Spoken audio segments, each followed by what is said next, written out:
very finest way is to get into the civil services and serve your nation, serve your soil, serve your mati, serve your family, serve the entire humanity. Let's see. Governance के अंदर we have seen all the governance as far as the topic of governance is concerned on the polity. One specific important topic which was left as far as the connections with the development, connections with the governance is concerned, वो है developmental process. Development process वो वाला part है आपके civil services governance part में, जहाँ पे in past 2013 से लेके if I take just 2022, there have been more than 14 to 15 questions. That means on an average हर साल एक से अधिक क्वेश्चन आया है. Regularly UPSC have been asking questions on civil societies, NGOs, pressure groups, self-help groups, and so on and so forth. Today, the topic of development process is going to be in the topic of development process, we'll be discussing this. My target is at least till 10:30 we complete this topic, and last 30 minutes I can just tackle your doubts. अच्छा बिना किसी notice के class शुरू हो गई, पता नहीं मुझे अब नोटिस का, तो I just got a message yesterday. What exactly is the meaning of this developmental process? Development होता क्या है?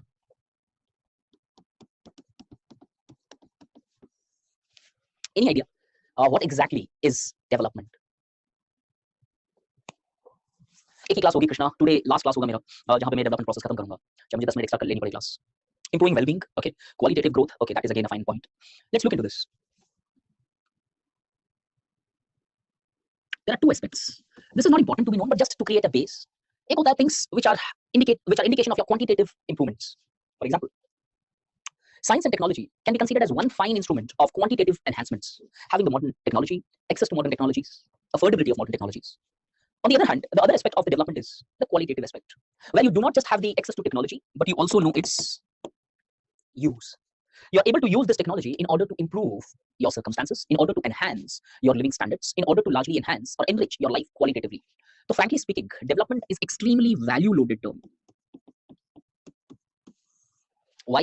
Because development purely focuses on the qualitative aspects of the various phenomena. In this context, since we are talking about governance, the schemes and other things which have largely helped in improving the quality of life of the people. For example, Swachh Bharat Abhiyan may not have just built the toilets. Right to education may not have largely led to the enrollment of students in the primary sectors. Or for that matter, Deen Dayal Upadhyay Gramin National Rural Livelihood Mission is not just talking about providing financial backings. Mudra is not just talking about giving loans. All these are quantitative aspects, but all these schemes at the same time are also enhancing our qualitative aspects. Because of access to the various loans under Mudra scheme, the people today are able to develop awareness about their rights, operate at their full capacities. Because of Swachh Bharat Abhiyan, people are today able to have better health for themselves and for the people around or surrounding them. Because of the very right to education, not only just the access to primary education is improving, but because of this very access, the people's mindsets are becoming more logical and rational, leading to development of better social harmony. Technically, development becomes extremely value-loaded. The problem with the concept of development is this: development of one can be underdevelopment of others. Just give me 5 minutes ये concept समझ लेते हैं, then we'll go further. कि किसी व्यक्ति या किसी group या किसी समाज का, for that matter, for किसी एक नेशन का अगर डेवलपमेंट हो रहा है, तो कोई जरूरी नहीं है कि उस देश में हर एक व्यक्ति या फिर सोशल ग्रुप का डेवलपमेंट हो.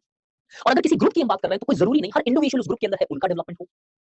Because some people may face positive aspect of the very governance which is being pursued as far as the government is concerned, but there are people who become the victims of this development, leading to their underdevelopment. समझने के लिए एक बड़ा simple सा example है. The tribal people gave or paid the price for the development of you and I. Because we developed, we were able to access those development. The people who largely belong to the tribal group, they many times paid the price and they faced underdevelopment. तो एक चीज हमेशा सोच के रखना कि the word development, whenever it comes in a particular question, be very precisely clear when you're writing your introduction. That overall development देखा जा सकता है, but you cannot say that a particular aspect of governance would always lead to development of the entire nation. Many countries developed, but it led to underdevelopment of others. Therefore, colonialism became a mechanism for development of the colonial masters, but it led to underdevelopment of those colonies. Steam engines, printing presses, etc. would have brought huge development in Britain and the societies near about. But many times those very things which brought development in some other society led to underdevelopment of the countries such as India, as it led to what Dadabhai Naoroji said, drain of wealth. So this term, irrespective of the context, कहीं पे भी use हो, ये हमेशा एक group specific, individual specific, या फिर एक society specific होता है. You cannot generalize this. That technology would always lead to development of others, because the very technology has often led to underdevelopment, unemployment, de-skilling, etc. Is this point clear to all of you? कि हर वक्त development का जब भी मतलब हो, जरूरी नहीं सबका development हो. आप technology का example ले लोगे, you'll understand there are people who have benefited from technology, but there are other people who are actually paying the price of those technologies. चाहे आप वो automation के context में देखो, चाहे वो de-skilling के context में देखो, या फिर for that matter under wages के अंदर देखो आप. तो अब topic आपका ये है कि development process. किसी भी समाज के अंदर, when we talk about a nation, not a society here, goal of any state is to ensure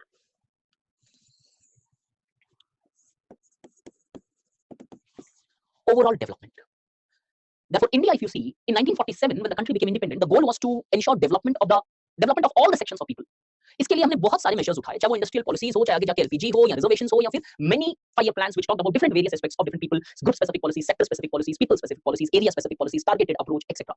The ultimate goal was to overall that people should be become a people overall development of the people should be ensured. How do you ensure this overall development? It was opined that this overall development can be ensured through state domination. पूरा process समझना. Why? अगर आपका कोई एक friend है, बहुत अच्छा friend है, he is a very good friend of yours, and suppose if he largely hampers your trust, would you trust that friend as strongly as you did earlier? क्या उतने ही शिद्दत से उतना ही ट्रस्ट करोगे उसके ऊपर? शायद पॉसिबिलिटी है नहीं. 99% same level of trust will not be there until unless कुछ time बीत चुका है and he has proved his trust to you. Same thing happened in India. Why we started talking about state dominations? Many people often criticize that because of ideological notions, we started talking about socialism and other aspects, whether that is Fabian Nehru, any form of socialism. There are multiple forms of socialism. Why? Because we have seen the exploitation of capitalism, imperialism, colonialism before 1947. Therefore, it was pretty much clear that capitalism, if the private organization largely remains, there is a possibility that this overall development may not be ensured. And our ultimate goal was we, the people. Since overall development was wanted, no government rejected the notions of capitalism and they opined it is the state domination which needs to bring the development. Not only this was the only point, but at the same time, because of the colonial rules, the private organizations in India was not fully developed. There were only few family-run enterprises which was of a large-scale nature. Therefore, both of these reasons intertwined in such a manner. ये दोनों एक दूसरे से इतने जुड़े हुए थे कि हमने कैपिटलिज्म को रिजेक्ट कर दिया कि नहीं, न तो हमारी प्राइवेट ऑर्गेनाइजेशंस उस हद तक डेवलप है कि ये ओवरऑल डेवलपमेंट कर सके, और न ही शायद हमारा उतना ट्रस्ट था उस कैपिटलिस्टिक टेंडेंसीज पे, वहां पे एक्सप्लॉइटेशन देखा गया था. तो हमने देखा कि स्टेट लेड डेवलपमेंट प्रोसेस होना चाहिए. So the first evolution in the entire development process of the country was state-led development process, where it was the state which would largely lead to the development. It was the responsibility, primary responsibility of state, not to just ensure law and order, but in order also to ensure that development takes place in the society. And as a result of which you would have seen in your paper 3, different types of planning mechanisms, plans, LPGs, आगे जाके बहुत वो process वैसा ही चला. तो state ने 5 year plan का mechanism अपनाया, and on the basis of this, it wanted to bring this development, leading. It was the first stage of development process. धीरे-धीरे चीजें बदली. The globalization started engulfing the entire world. It was not practically sufficient for any country to remain completely aloof of the larger societies, larger nation states. Cooperation की जरूरत पड़ रही थी. In this circumstance, coupled with this, private organizations also started developing in India. And from 1984, जो gradually थोड़ा private organizations were largely allowed. In 1991, which was the breakpoint, the privatization and that license Raj, which was a reflection of state dominations, was dethroned, खत्म कर दिया गया. And finally, the developmental process now reached to its second stage, where private organizations also started participating. That means, एक line बोल रहा हूं, please listen to it carefully. The developmental process in the initial phase of India was completely dominated by state. Over a period of time, the development process became much more participatory, bringing or enhancing the roles and responsibilities of the private organizations. But from 1990, obviously 1991 एक breakaway year है इसलिए लिख रहा हूं. Now, from 1991, states still remained very dominant, but equal participation was also seen from the private organizations as such. इस developmental process के अंदर industrialization was the primary weapon. Development लाना चाहते थे through manufacturing industries. Or here, the primary instrument to bring this overall development now was with private organizations, with industries. IT industries now became the central aspects. Information or technology-based industries. अब ये दोनों process चले लगभग 50-60 years के span के अंदर.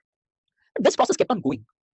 But 1990s was those years. Not only in India there was strong reforms, but throughout the world, the notion of good governance, the notion of citizen charters. There were so many governance reforms which was largely made. And this overall influence now started demanding the involvement of third sector. Now, these two were itself not considered sufficient. Now, it was opined that third sector should be strongly involved in the developmental process. Sir, आज का topic क्या है? मैं late join हुई हूँ. Ritika, the topic is developmental process. This is the topic which we are doing. GS paper 2. Governance. ठीक है. अब सीन कुछ ऐसा बनता है.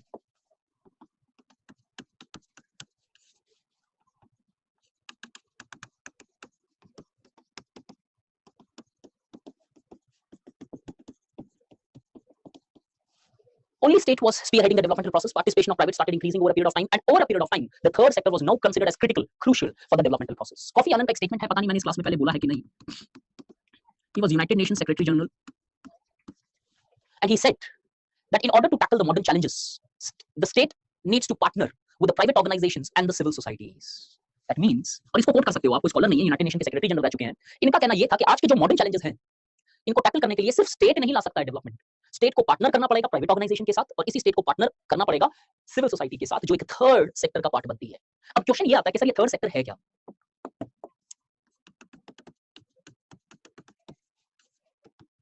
Voluntary organizations. Third sector is an umbrella term used for voluntary organizations. Is the point clear?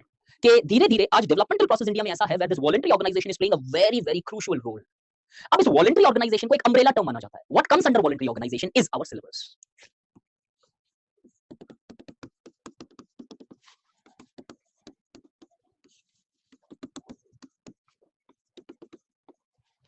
Civil society, pressure group, NGO, self help group, चारों के चारों टॉपिक के अंदर क्वेश्चन आए हैं बहुत सारे मल्टीपल टाइम. तो डिड यू फर्स्ट अंडरस्टैंड कि डेवलपमेंटल प्रोसेस में स्टेट वाला पार्ट, प्राइवेट वाला पार्ट आप बहुत अच्छे से कौन से पेपर में पढ़ते हो आपके? How did state lead to development, how did the LPG and others lead to the very development? जीएस3. परफेक्ट. तो प्लीज मेक श्योर कि आप जब क्वेश्चन डेवलपमेंट प्रोसेस पे आए तो ये मेंशन जरूर करना इंट्रोडक्शन में, so that not only it brings an integration but at the same time you show evolution of developmental process in India और the evolution of governance process with respect to development in India, where earlier सिर्फ कहीं ना कहीं ये था और कैसे आज ये तीनों लोग एक पार्टनर के जैसे बिहेव करते हैं in order to ensure the development. अब पहले मैं इसको और इसको डिफाइन करूंगा, फिर इसकी एक मीनिंग दूंगा क्योंकि इसकी कोई डेफिनेशन सच नहीं है, और एकदम लास्ट में ये देखेंगे जब ये तीनों चीजें खत्म हो जाएगी.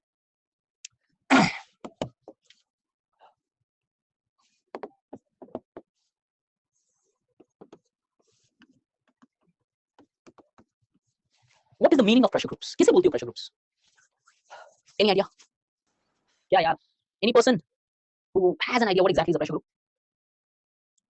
Group of people who exert pressure to hear the demands, non-political tools to enforce demands, who oppose government policies, okay, industrialist, no, not examples as such, which can create pressure on government for democratic values. Groups want to challenge or form policy and don't want to have power, okay. Group of people who create pressure, okay. Let's see, इसमें बहुत clearly समझ लेते हैं. मैं definition देता हूँ, ध्यान से सुनना. Guys, 2 मिनट अब chat नहीं please. Listen to the definition very clearly, थोड़ी सी बड़ी है. Pressure group is an organization based on certain common values and which tries to influence the government on the basis of these values without ever having goal to capture the power. I'll repeat it again, ध्यान से सुनना. Pressure group is an organization based on common values which tries to influence the government based on these values without ever having goal of to capture the power. Did you understand this? कितना precise concept है. हम बहुत generally बोल देते हैं anybody who puts pressure is a pressure group. No, not at all. इसलिए हमेशा मैं क्वेश्चन पूछता हूं गवर्नेंस में प्रेशर ग्रुप के time, is a state a pressure group to centre? State pressure group है क्या सेंटर के लिए? ये स्टेट है, ये सेंटर है, प्रेशर ग्रुप. स्टेट मतलब कर्नाटक, तमिलनाडु, बेंगलुरु, मतलब सॉरी जितने भी स्टेट्स है, क्या वो सेंटर के लिए प्रेशर ग्रुप है? State in itself is government. Government can not be a pressure group. They themselves are part of power. Please be clear. ये पूरा का पूरा आज का डिस्कशन सिर्फ कॉन्सेप्ट ही कॉन्सेप्ट है इसमें. Please be very clear. State तो खुद एक गवर्नमेंट का पार्ट है यार. ये स्टेट खुद अगर गवर्नमेंट है तो कभी प्रेशर ग्रुप नहीं हो सकती सेंटर के लिए. ये प्रेशर ग्रुप में 2 पॉइंट और 2 बातें हमेशा याद रखी जाती है कि ये हमेशा एग्जिस्ट करेंगे अगर स्टेट एग्जिस्ट करेगा तो. ये बहुत अच्छे से समझो. प्रेशर ग्रुप कभी भी, अगर टर्म्स पे जाए, हम टाइप्स में देखेंगे, कुछ लोगों ने कुछ चीजें बोली है. स्टेट नहीं है तो प्रेशर ग्रुप नहीं होगा. प्रेशर ग्रुप का मतलब ये नहीं है कि फैमिली के अंदर भी प्रेशर ग्रुप है. No, that's not a pressure group. Those are pressure points. Please ensure this that the particular organization would always exert pressure on government. इसीलिए ये बहुत इंपॉर्टेंट बारीकी का डिफरेंस है सिविल सोसाइटी और प्रेशर ग्रुप में. Civil society के लिए it is not necessary that government should exist because civil societies can exist without government as they are not putting pressure only on the states. Civil societies largely could be a developmental organization or could largely put a pressure on certain activities of private individuals as well. Industrialist हो सकते हैं वो. Pressure group होता है normally defined, it's a pure political concept guys. अब लोगों की meaning आगे बताऊंगा, ठीक है, लोगों ने अपनी अपनी इंटरप्रिटेशन दी है, but we need to understand the concept first. So always remember one thing. Pressure group is an organization based on certain common values which influences the government on the basis of these values without ever trying to capture the power. इनका कभी गोल नहीं है कि government को replace कर देंगे. इनका कभी गोल नहीं है कि गवर्नमेंट के पावर को रिप्लेस करके खुद बैठ जाए उधर. Never ever. इसीलिए स्टेट को कभी भी प्रेशर ग्रुप नहीं बोला जाता है सेंटर के लिए. इतना बोला जा सकता है state puts pressure on centre. Is the point clear? कोई अपोजिट पार्टी भी प्रेशर ग्रुप नहीं होगी. याद रखो, तुम लोग कर क्या रहे हो पता है? जो चीज प्रेशर डाल रही है प्रेशर ग्रुप, फिर तो ग्रेविटी भी प्रेशर ग्रुप हो गया मेरे ऊपर. क्लियर कर लो मुद्दा एकदम. हर जो चीज प्रेशर डाल रही है वो प्रेशर ग्रुप नहीं होता है यार. कि पॉलिटिकल पार्टी, भाई ऑपोजिशन पार्टी का गोल होता है पावर कैप्चर करना, और अगर किसी भी समाज में किसी भी ऑर्गेनाइजेशन का गोल है पावर कैप्चर करना, वो कॉन्सेप्चुअली कभी भी टेक्निकली प्रेशर ग्रुप नहीं हो सकता. चाहे किधर भी रहे, कैसे भी रहे, आंख बंद करके बोलोगे जितने marks out of out. No, you are not wrong there. Is the point clear to all of you? कोई पॉलिटिकल पार्टी प्रेशर ग्रुप नहीं हो सकती है लाइफ में, चाहे ऑपोजिशन कुछ भी हो या किसी भी पॉलिटिकल पार्टी हो. Ultimately goal of political party is to capture the power, replace the existing authority. Pressure group कभी नहीं होता है ये. तो अगर मैं आपको ये पूछूं, India against corruption pressure group है? उसी प्रेशर ग्रुप नहीं है. वाह यार, इंडिया अगेंस्ट करप्शन एक ऑर्गेनाइजेशन है गाइस. बाय चांस किसी को आइडिया नहीं है तो यस, जिन्होंने जन लोकपाल के बारे में डिस्कस किया, गवर्नमेंट के ऊपर प्रेशर डाला कि लोकपाल बिल लेके आओ, जन लोकपाल है, Anna Hazare and others were participating in this. लेकिन इसे मान लो इंडिया अगेंस्ट करप्शन से आप निकल के आता है, प्रेशर ग्रुप है क्या? आप एएपी, आम आदमी पार्टी की बात कर रहा हूं मैं. नहीं, ये प्रेशर ग्रुप नहीं है सर. ये प्रेशर ग्रुप से निकला तो क्या हुआ? गोल क्या है? Capture the power. सेंटर में नहीं है ना सर, क्या फर्क पड़ रहा है? स्टेट में तो है, गवर्नमेंट का पार्ट तो बनना चाहती है सर. यूनियन टेरिटरी है ना, डजंट मैटर. उससे क्या फर्क पड़ रहा है? सरकार तो सरकार है, चाहे वो पुडुचेरी में हो, चाहे वो पूरे जम्मू एंड कश्मीर में हो, या पूरे के पूरे इंडिया के अंदर हो. Really doesn't matter. They are the part of government. And that is the reason not to consider as pressure groups. Is the definition of pressure group clear enough? ये definition याद रख लेना, तुम्हारा क्वेश्चन सॉर्टेड आउट हो जाएगा topic का when a question comes. pretty much clear, हर चीज pressure नहीं होती है। तो कल अगर आप अपने पिताजी या माताजी या फिर घर में किसी पे प्रेशर डाल रहे हो, भैया वो प्रेशर ग्रुप नहीं है, प्रेशर है यार, मुझ पे बहुत काम का बहुत प्रेशर है, क्या काम प्रेशर ग्रुप हो जाएगा? ठीक है, फाइन। सिविल सोसाइटी की डेफिनेशन क्या है? खत्म नहीं हुआ है, मैं पहले डेफिनेशन क्लियर कर रहा हूं चीजों की। सिर्फ दोनों वॉलंटरी ऑर्गेनाइजेशन है, ये लिखा है नीचे में, voluntary organisation. What is civil society? Pressure group is a political concept where it is defined in context with state. लेकिन जब हम ग्राउंड में ऑपरेशन में जाते हैं तो प्रेशर ग्रुप प्राइवेट ऑर्गेनाइजेशंस पे भी एग्जिस्ट करते हैं। तो remember, conceptually pure political term है, this is not pure political term. तो कभी क्वेश्चन आना यूपीएससी में, जीएस में, सिविल सोसाइटी और प्रेशर ग्रुप्स, ये पॉलिटिकल है टर्म, ये नहीं है पॉलिटिकल, है ही नहीं है पॉलिटिकल टर्म। सिविल सोसाइटी होती क्या है? World Bank has given one definition of civil society.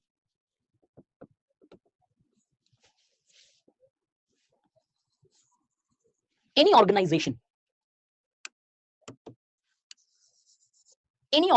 World Bank, not West Bengal, any organizations between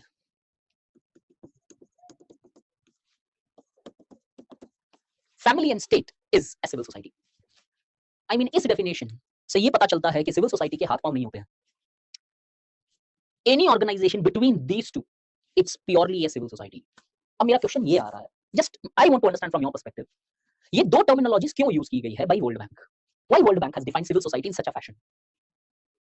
Because family can be considered as one pure organization which works for absolute private interest. Can I say that? No, not smallest and largest guys. No.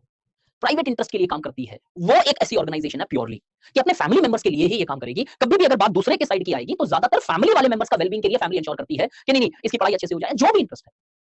और state दूसरी तरफ ये एक ऐसी organisation है जो एकदम pure altruism पे चलेगी कि सबको बराबर से ट्रीट करेगी, जो भी व्यक्ति उस पर्टिकुलर समाज या सोसाइटी में या उस स्टेट में रहता है।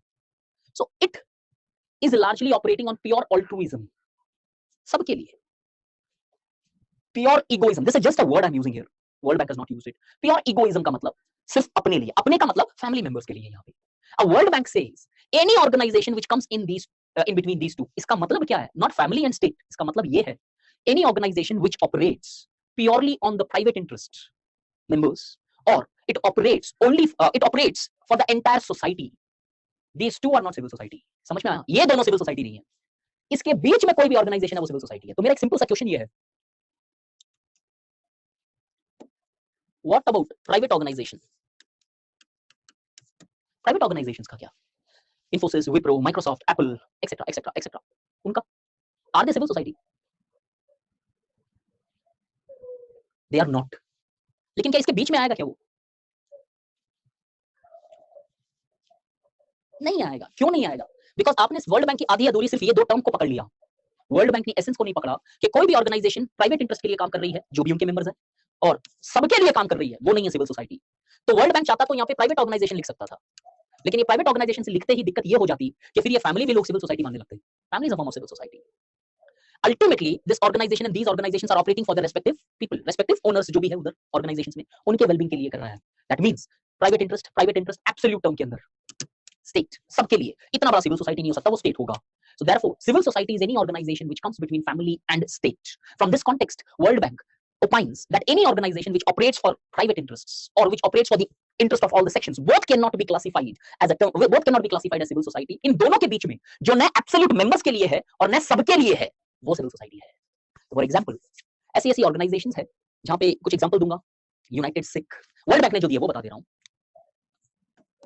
World bank, IMF, UN, etcetera, world bank की खुद की वेबसाइट पे है ये सारी की सारी सिविल सोसाइटी है वर्ल्ड बैंक के हिसाब से। एग्जांपल उनके हैं ये, मतलब न ये किसी एक पर्टिकुलर स्टेट के लिए काम कर रही है, उस लोगों के लिए, सबके लिए काम कर रही है बियॉन्ड अ पर्टिकुलर स्टेट। सिर्फ एक रेस्ट्रिक्टेड इंटरेस्ट नहीं है सिटीजंस इस कॉन्टेक्स्ट में, और न किसी एक पर्टिकुलर प्राइवेट इंटरेस्ट से ऑपरेट कर रही है। They are trying to operate on the basis of altruism as well, egoism नहीं है, सिर्फ प्राइवेट इंटरेस्ट नहीं है। That means please make sure, कल ये मत समझ लेना सबके लिए काम करने वाला लिमिटेड ग्रुप में काम करेगा। नो, वर्ल्ड बैंक खुद अपने आप को सिविल सोसाइटी बोलती है। दैट मींस यहाँ पे 200, 300, 300 नेशंस है इसके मेंबर्स, सिर्फ अपने लोगों के लिए नहीं, स्टेट के अंदर, does not have political boundaries, does not have only private interest. These are the two essence जो आपको याद रखने हैं। तो एक लाइन याद रखनी है सिर्फ, civil society is an organisation which largely operates which does not operate on the basis of only private interest like that of family, or restricts its access only to the political groupings present in one's state.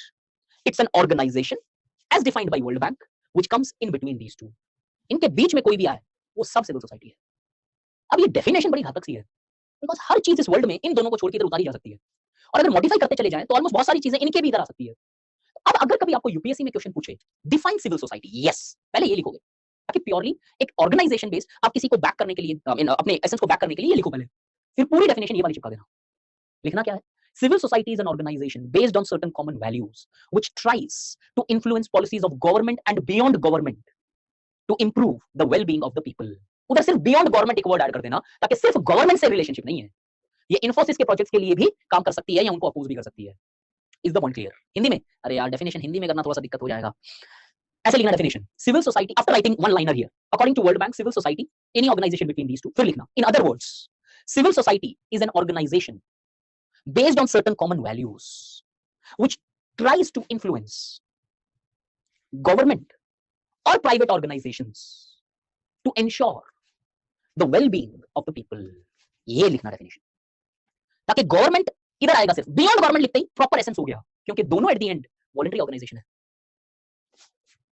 Clear है यहां तक? No we can not say clearly, ध्यान से समझना guys, pressure group क्या civil society का एक subset है? ये थोड़ा सा कहना मुश्किल हो जाता है बिकॉज कुछ डिफरेंसेस आगे बताऊंगा जो प्रेशर ग्रुप और सिविल सोसाइटी में भी होते हैं।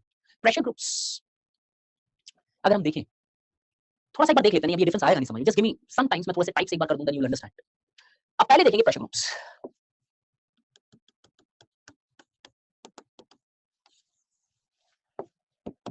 इस टाइप्स को देखने से पहले मेरा एक छोटा सा सवाल, according to you what is the role of voluntary organisation? अब उधर प्रेशर ग्रुप ले लो या सिविल सोसाइटी ले लो, आपके हिसाब से फिलहाल मैं प्रेशर ग्रुप ले लेता हूं। प्रेशर ग्रुप का रोल क्या है समाज में?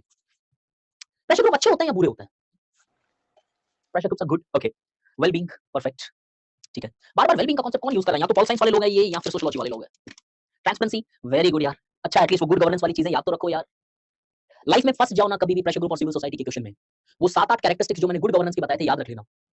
Transparency, accountability, consensus, participation, please make sure आपका आंसर वहीं से निकल जाएगा। अगर फंस जाओ, डायरेक्टली नहीं है, कुछ एग्जांपल्स नहीं है आपके पास इस क्वेश्चन के लिए, आज से रेडी हो जाना कि न्यूज़पेपर में जब ये एनजीओज और सिविल सोसाइटीज के एग्जांपल आए लिख के रखना, मैंने करीबन 10-12 लिख के रखे हैं, आई शो यू दोस, मैं बोल दूंगा इधर के, अगर चाहो तो ये लिख।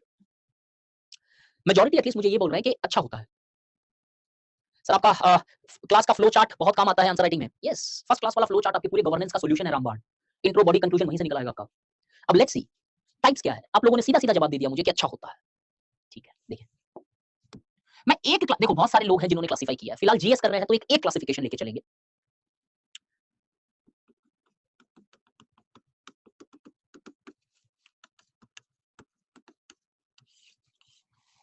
institutional pressure groups, institutional pressure groups are those pressure groups, पहली चीज। अब ये जो क्लासिफिकेशन है ना कुछ लोगों ने दी है, institutional pressure groups are those pressure groups which exist, whose existence completely depends upon the institutions in which it is present. The institution collapses, the pressure groups collapses. कोई ऐसा एक एग्जांपल बता सकता है? एक हिंदी में बताऊं तो ये ऐसे प्रेशर ग्रुप होते हैं जो किसी भी एक संस्था का पार्ट होते हैं, और अगर वो संस्था गिर जाती है या खत्म हो जाती है, ये प्रेशर ग्रुप भी खत्म हो जाएगा। नो, फिकी is not an example. Oh, very good. DUSU is a very good example. Delhi University Student Union is a very good example. Trade Union is a very good example. कोई भी एक Infosys workers union, railway मजदूर, और या फिर कुछ और कोल labour cell labour union, कुछ भी एक यूनियन। आरएसएस नहीं यार, RSS is not, what is RSS here? What nonsense is this? कौन सी इंस्टीट्यूशन में एग्जिस्ट करता है आरएसएस? बताओ, बहुत क्लियरली समझो चीज को। RSS is not a pressure group, political institution. अरे कौन सी पॉलिटिकल इंस्टीट्यूशन भाई बताओ, ऐसी कौन सी इंस्टीट्यूशन है अगर वो खत्म होगी तो आरएसएस खत्म हो जाएगा? Tell me. DUSU, Delhi University Student Union, Delhi University खत्म हो गया, डूसू खत्म हो गया, क्लियर आइडेंटिफाई कर सकते हो। और वो डूसू जो है सिर्फ और सिर्फ दिल्ली यूनिवर्सिटी को इन्फ्लुएंस करने की कोशिश कर रहा है भाई, और किसी को नहीं। ऐसा नहीं है कि सारे स्टूडेंट यूनियन के लिए वो लड़ रहा है, दिल्ली यूनिवर्सिटी के स्टूडेंट के लिए लड़ेगा। दिल्ली यूनिवर्सिटी नहीं रहेगी तो डूसू कहां से रहेगा, डूटा कहां से रहेगा? दिल्ली यूनिवर्सिटी टीचर एसोसिएशंस, या फिर वो जेएनयू हो, या फिर आपकी रेस्पेक्टिव कोई यूनिवर्सिटी हो। No, MKSS is also not an example, wrong. Mazdoor Kisan Shakti Sangathan is not an institutional pressure group. इसका बेस्ट एग्जांपल देता हूं, आपने बहुत अच्छे एग्जांपल दिए, डूसू, डूटा, या आपकी भी कोई यूनिवर्सिटी है वो लिख सकते हो। ट्रेड यूनियंस किसी ने बोला, लेकिन वो प्रिसाइजली बताना किस प्लांट की ट्रेड यूनियन बोल रहे हो, ठीक है? जैसे रेलवे मजदूर यूनियन, कई बार आप देखते हो नॉर्थ वेस्टर्न जोन रेलवे मजदूर यूनियन, वो सिर्फ नॉर्थ वेस्टर्न जोन के लेबर्स के लिए लड़ रही है, और वो अगर जोन ही नहीं रहा वो यूनियन खत्म। इसलिए कई बार आप देखते हो कि कुछ बैंकिंग यूनियंस कुछ ऐसे होते हैं जो पीएसयू बैंक ही नहीं रहे, वो यूनियन खत्म हो जाता है, इसलिए प्राइवेटाइजेशन अपोज की जाती है कि उनका एग्जिस्टेंस नहीं रहेगा। तो अंडरस्टैंड दिस, इस ऑर्गेनाइजेशन के लिए एक प्रॉपर पहले इंस्टीट्यूशन क्रिएट होती है, और उस इंस्टीट्यूशन के अंदर ये क्लियरली एग्जिस्ट करता है। ये ट्राइबल या रिलीजियस या विलीजियस ऐसा कुछ नहीं है भाई। एक इंस्टीट्यूशन अगर आप आइडेंटिफाई क्लियरली नहीं कर पा रहे हो, कुछ लोग बोलते हैं पॉलिटिकल, ये कोई इंस्टीट्यूशन नहीं होता है। पॉलिटिकल पार्टी एक इंस्टीट्यूशन होती है, कांग्रेस, बीजेपी, या फिर कोई अगर नाम लेना चाहो वो एक इंस्टीट्यूशन होती है। तो सपोज मान लो कि ऐसी कांग्रेस या बीजेपी का कोई लेबर यूनियन है सपोज, तो अगर वो पार्टी नहीं रही तो वो खत्म हो जाएगा। Then you need to be very specific here. वो चाहे क्या बोलते हैं एनएसयूआई हो, National Student Union of India, या फिर एबीवीपी हो, ये क्या है? ये उस पॉलिटिकल पार्टी के अंदर एग्जिस्ट करते हैं। अगर वो particular political party Congress, INC और बीजेपी अगर suppose they do not exist, these organisations will not exist. Everybody clear? Institutional pressure group always exist, no if and buts within the institution. अगर किसी को क्लियरली आइडेंटिफाई नहीं कर रहे हो, नहीं कर पा रहे, समझ लेना वो है ही नहीं इंस्टीट्यूशन। इसका बहुत अच्छा सा एग्जांपल है, मैं अभी जनरल में लिख दे रहा हूं, बार काउंसिल ऑफ इंडिया, या फिर आप अपने रेस्पेक्टिव स्टेट के अंदर कोई डिस्ट्रिक्ट के अंदर कोई कोर्ट है, वो बार काउंसिल उसी कोर्ट के लिए एग्जिस्ट करता है। Delhi high court bar council suppose, अगर Delhi high court does not exist, Delhi high court bar council can not exist. एक सीधा सा एग्जांपल समझ लेना, या एक पॉइंट दिमाग में रखना इधर, इस इंस्टीट्यूशनल प्रेशर ग्रुप के लिए एक चीज कही जाती है, it is created and recognized by the institution in which it exists। वो इंस्टीट्यूशन इसे स्पेसिफिकली क्रिएट करता है, रिकॉग्नाइज करता है, जिधर भी वो एग्जिस्ट करता है। तो ट्रेड यूनियन क्रिएट की जाती है, रिकॉग्नाइज की जाती है उस कंपनी के द्वारा, क्लियर कट रिकॉग्निशन मिलती है इधर इनको कि हाँ हमारी ट्रेड यूनियन है ये कंपनी की, हमारा ये पर्टिकुलर एसोसिएशन है इधर। फर्स्ट पॉइंट क्लियर कि institutional pressure groups always exist within the institutions. If the institutions falls, the pressure groups falls, it can not exist. No no no, ABP NSUI मैंने आपको बोला है कि इंस्टीट्यूशन में एग्जिस्ट करती है, प्रेशर ग्रुप नहीं होगी, वो तो पॉलिटिकल पार्टी है गाइस। अंडरस्टैंड? somebody said कुछ स्ट्रक्चर्स ना, तो मैंने बताए कि एक स्ट्रक्चर है आईएनसी, एक स्ट्रक्चर है बीजेपी, उसके अंदर एनएसयूआई या एबीवीपी रहता है, लेकिन obviously you know it well वो पूरा पॉलिटिकल पार्टी है, वो प्रेशर ग्रुप में आएगा नहीं, वो डाउट ही नहीं होना चाहिए। Just to make you understand कि वो इंस्टीट्यूशन क्या है उधर, उसके अंदर एबीपी है, उसके अंदर एनएसयूआई है, but since they are political organisations they can not be pressure group. But लेकिन ये तो हो सकता है ना, बिकॉज़ ये सारी की सारी नॉन पॉलिटिकल ऑर्गेनाइजेशंस है और इनके अंदर ये रिकॉग्नाइज्ड और क्रिएटेड है by the respective institutions. Is this clear समी कुमार? एबीवीपी एनएसयूआई लिखना मत, ये सब चीजें वहां पे, just to make you understand कि इंस्टीट्यूशन क्या है सर इसके पीछे। Sami, I hope this is clear. Associational pressure groups. Associational pressure groups are those pressure groups which are created on secular and professional criteria. Associational pressure groups are those pressure groups which are created on secular and professional criteria. Example: FICCI, ASSOCHAM, Association of Chambers of Commerce, Confederation of Indian Industry, CII, या फिर institute of chartered accountancy of India, या फिर engineers association, suppose ऐसा कुछ exactly है, कुछ ऐसी doctors की संस्थाएं, या कोई भी प्रोफेशनली नहीं, कोई सेक्युलर क्राइटेरिया पे ऑर्गेनाइज किया गया ये pressure group. Association pressure group और इंस्टीट्यूशनल प्रेशर ग्रुप में डिफरेंस क्या है, आप समझ में आएगी धीरे धीरे। Yes, IAS association can come under this, but remember this, ये एक एसोसिएशन वो है जो कहीं ना कहीं इनफॉर्मली एग्जिस्ट करती है। इधर लिखना परफेक्ट है, इधर कभी मत लिखना, फॉर्मली कोई रिकॉग्निशन नहीं है। इन दोनों में डिफरेंस क्या है गाइस? अब पूरा पॉइंट समझ में आएगा, ध्यान से समझना।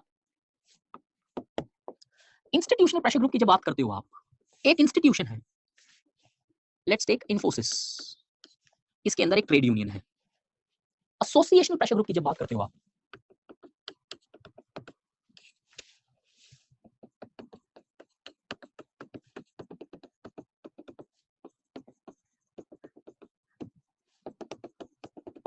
that means it always exists outside any particular institution। मतलब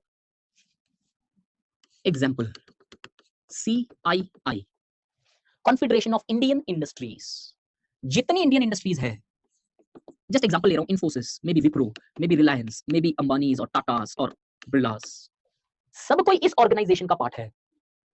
suppose if Reliance does not exist, would CII exist?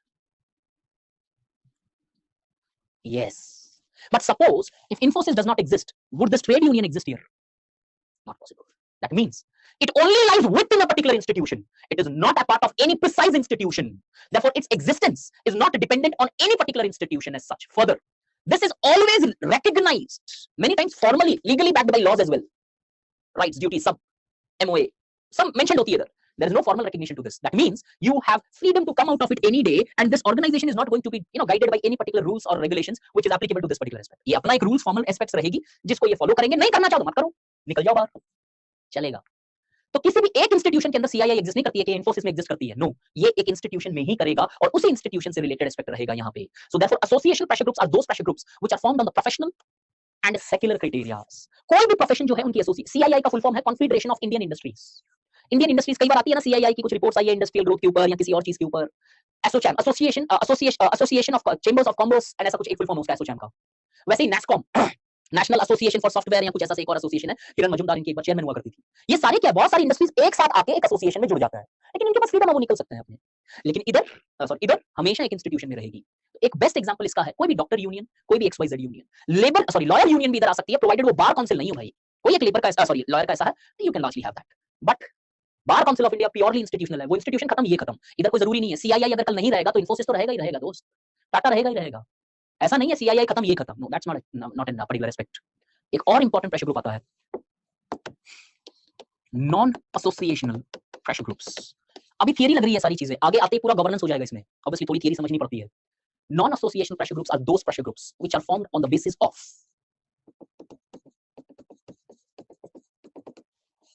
ascribed identities। मतलब कोई एक example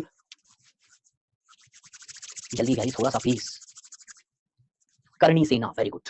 cast groupings, religious groupings, कोई पर्टिकुलर ट्राइबल ग्रुपिंग्स, कोई भी ऐसी आइडेंटिटी वाली ग्रुपिंग जहां पे उसी आइडेंटिटी के लोग उसका ग्रुप पार्ट बन सकते हैं, वो नॉन एसोसिएशन प्रेशर ग्रुप्स है, whose goal is largely to ensure well-being of their caste, just like well-being of these professions or these institutions. But those organizations are only restricting its membership to the people belonging to that identity. So maybe suppose if there is any particular Rajput association या फिर पाटेदार का कुछ एक association नाम आता था बीच में गुजरात में, पाटेदार ही उसका पार्ट बन सकता है, पटेल्स या राजपूत्स या जाट्स या गुजर्स या रेड्डीज या कामास या Lingayats. All these aspects are largely non-association pressure groups. But एक चीज याद रखना, is RSS suppose a non-association pressure group? ये वक्फ बोर्ड तो एक इंस्टीट्यूशन प्रेशर ग्रुप है यार, उसे प्रॉपर लॉ से बनाया गया है। आरएसएस यहां पे आता है क्या? नो, नहीं आएगा। क्यों? Is there a criteria that a particular people only can become a part of it? No. अब उनकी आइडियोलॉजी से रखते हो नाता तो आप जा सकते हो, कोई दिक्कत नहीं है। आप ट्राइबल हो या हिंदू हो या फिर कुछ और हो, डजंट मैटर। इसलिए कभी भी नॉन एसोसिएशन नहीं है। तो क्राइटेरिया क्या होता है नॉन एसोसिएशन को फाइंड करने के लिए? आइडेंटिटी तो अस्क्राइब होनी ही चाहिए, और अस्क्राइब आइडेंटिटी होते ये मान लिया जाता है कि उस आइडेंटिटी के विपरीत के कोई भी लोग, बाहर के कोई भी लोग नहीं आएंगे उस ग्रुप के अंदर। Not allowed at all. This is the reason कि ये नहीं है। तो जनरली मत लिख देना उधर, एक वैसा एग्जांपल देना जो प्योरली नॉन एसोसिएशनल हो। इसके लिए सीधा सीधा सेफ रहने के लिए you can put it up caste associations. किसी भी जात या जाति का नाम ही क्यों लेना है आपको? Religious organisations, racial organisations, tribal organisations, in those it clearly indicates these are non-association pressure groups. The only people belonging to that can become a part of it. Everybody clear? Ascribed identity का मतलब होता है identity which you have by birth. आपके जन्म से ही वो identity आपके साथ रहती है, जन्म लेते ही आपकी वो identity आ जाती है, which clearly shows this. Guys, give me one moment. अब मेरा एक छोटा सा सवाल, नहीं अब ये पूरा क्लासिफिकेशन दिया गया, धीरे धीरे ऐसी चीजें देखी गई कि कुछ और नए फॉर्म ऑफ प्रेशर ग्रुप्स आ गए यार, जो अब कहीं फिट नहीं हो रहे थे, लेकिन टेक्निकली वो डेफिनेशन में भी फिट नहीं हो रहे थे कि उसे प्रेशर ग्रुप बोला गया है। लेकिन कुछ ऐसे तादाद बढ़ते हुए ग्रुपिंग्स की देख के एक और क्राइटेरिया ऐड किया गया यहाँ पे।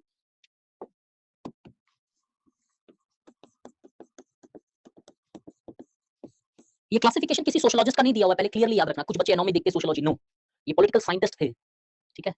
तो प्लीज मेक श्योर ये क्राइटेरिया जानना इंपॉर्टेंट है।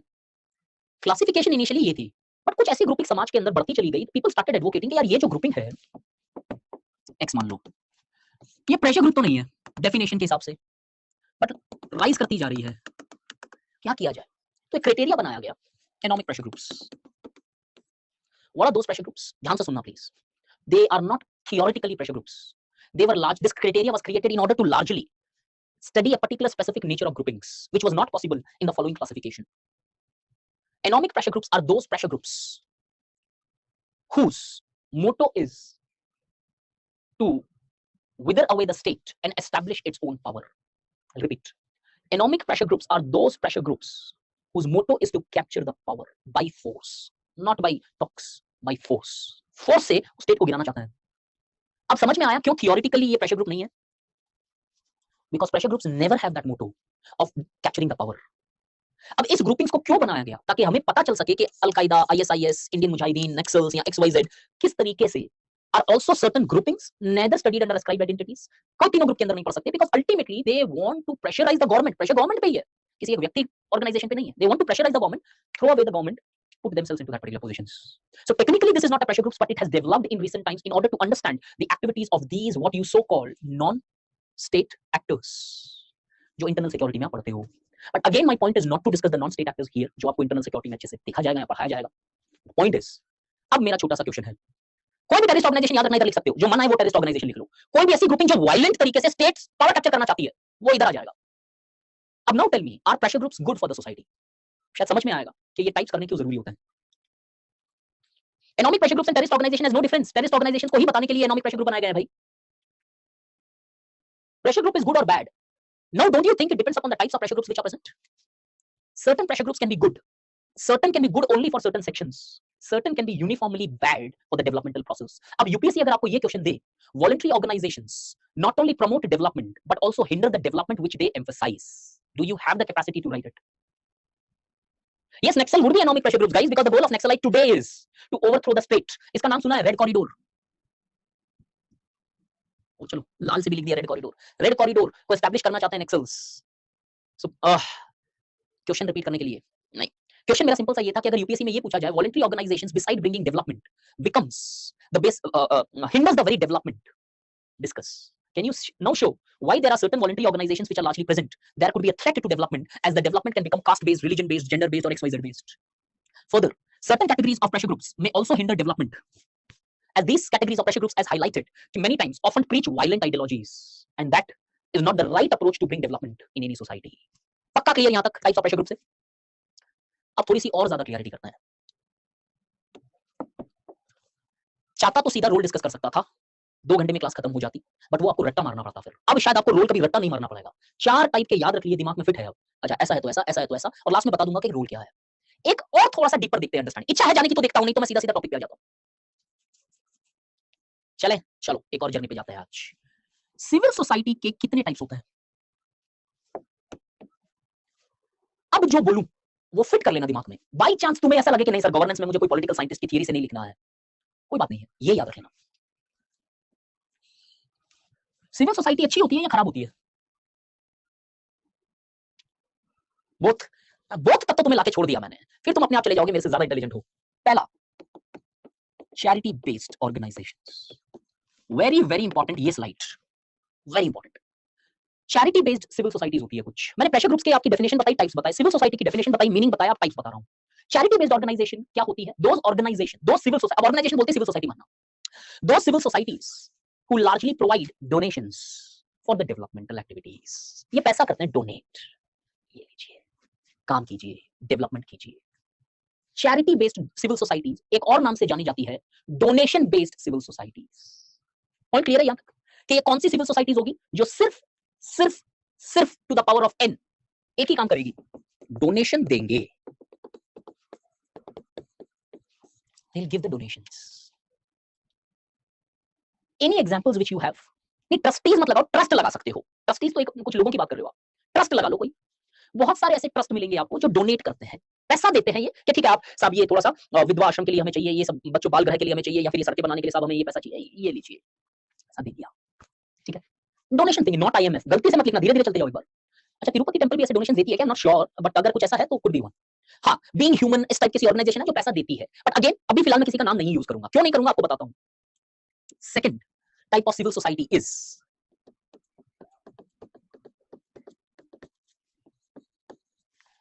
developmental organizations. These are the civil societies which provides charity donations but also undertake developmental works.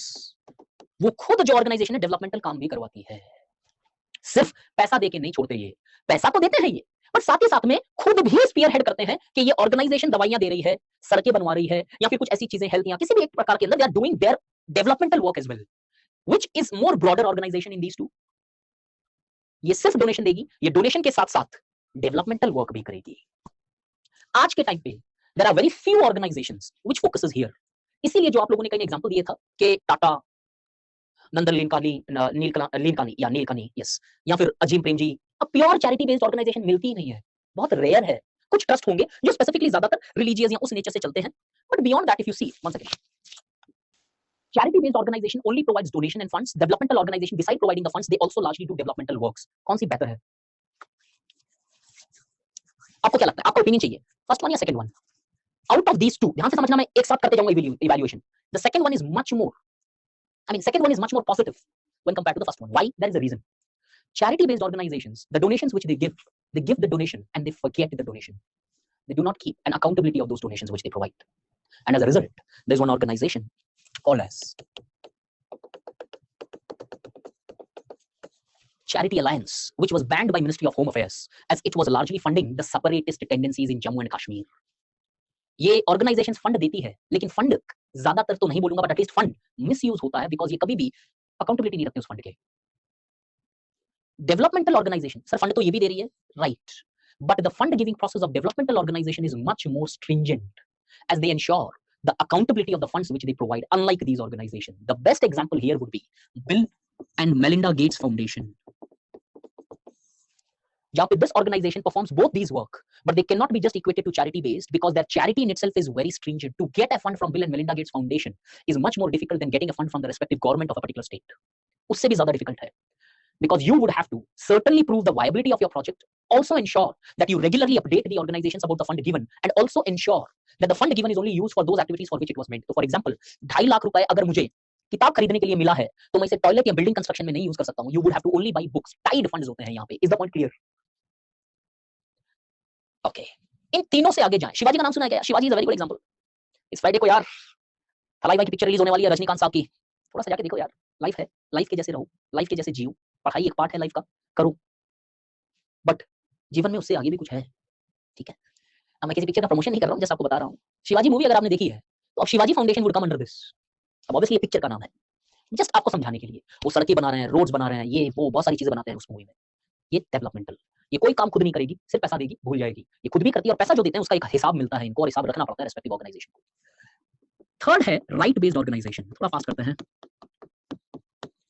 Right based organisations are those organisations which guys, voice audible, right? Which neither provides donation, which neither undertakes developmental work, rather they largely generate the awareness of rights among the people.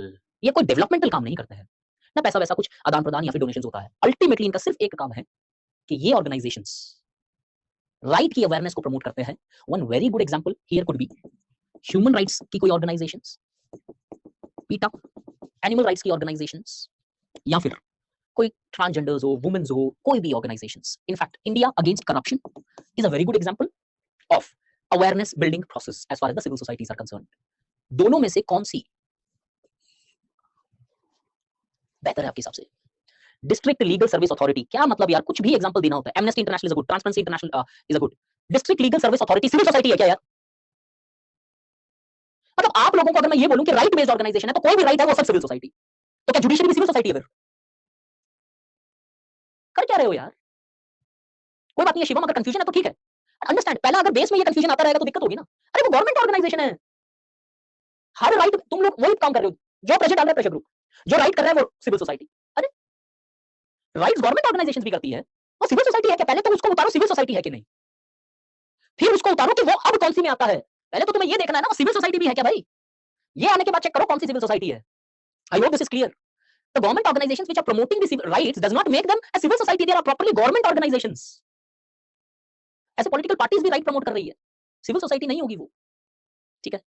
India against corruption guys, IAC, India against corruption एक organisation है जो लोगों को awareness देती है कि कैसे कितना करप्शन हो रहा है, किस तरीके से इसे बचाना है। इनकी वेबसाइट्स भी है, बहुत सारे एंटी करप्शन मेजर्स भी इन्होंने हाईलाइट किए हैं। If you want you can definitely have a look in that. Yes, UNHRC लिख सकते हो आप, United Nation Human Right Commission Council, sorry, you can write all these things. But इन दोनों में कौन सा बेटर लग रहा है तुम्हें? बोथ, हाँ एक्चुअली हो सकता है, लेकिन मैंने जब इसको बताया तो इसकी वीकनेस बताई, अब मैं इसको डिस्कस कर रहा हूं तो इसकी वीकनेस बता दे रहा हूं पहले। Developmental organisations, Indian institute of public administration IIPA ने इन ऑर्गेनाइजेशंस को बोला है पैरासेटल्स, एक्टिंग एज पैरासेटल्स। मतलब the developmental organisations according to IIPA often have been responsible for weakening of panchayati raj institutions in India. कैसे? These organizations have functions, have functionaries. PRIs do not have that many educate funds. And as a result, the local people often start visiting Shivaji for works rather than visiting PRIs or Sarpanch for works. And they become so strong that they now start determining the developmental process. जैसे same हूबहू Shivaji movie के अंदर हुआ था। That Shivaji in that particular movie was a criminal. Literally अगर मैं मेरी state के पॉइंट ऑफ व्यू से देखूंगा तो क्रिमिनल था, उसने मनी लॉन्ड्रिंग की थी और करता आ रहा था उसी तरीके से, वो डेवलपमेंट कर रहा था। और क्या हुआ लास्ट के अंदर, लोगों ने उसको कैप्चर करने से मना कर दिया, उसे पकड़ने से मना कर दिया। मान लिया डेवलपमेंटल वर्क किया, लेकिन ऐसी organisations many times they start hampering the very interest because they become so huge that people start listening to these organisations rather than listening to the state organisations. That becomes a problem. तो possibility है आज development ला रहा है, कल ये dependency create कर देता है, क्योंकि लोग स्टेट को नहीं इनके ऊपर निर्भर होने लगते हैं और इनकी कोई रिस्पांसिबिलिटी नहीं है। They can leave the organisations these places that they want. Is the point clear?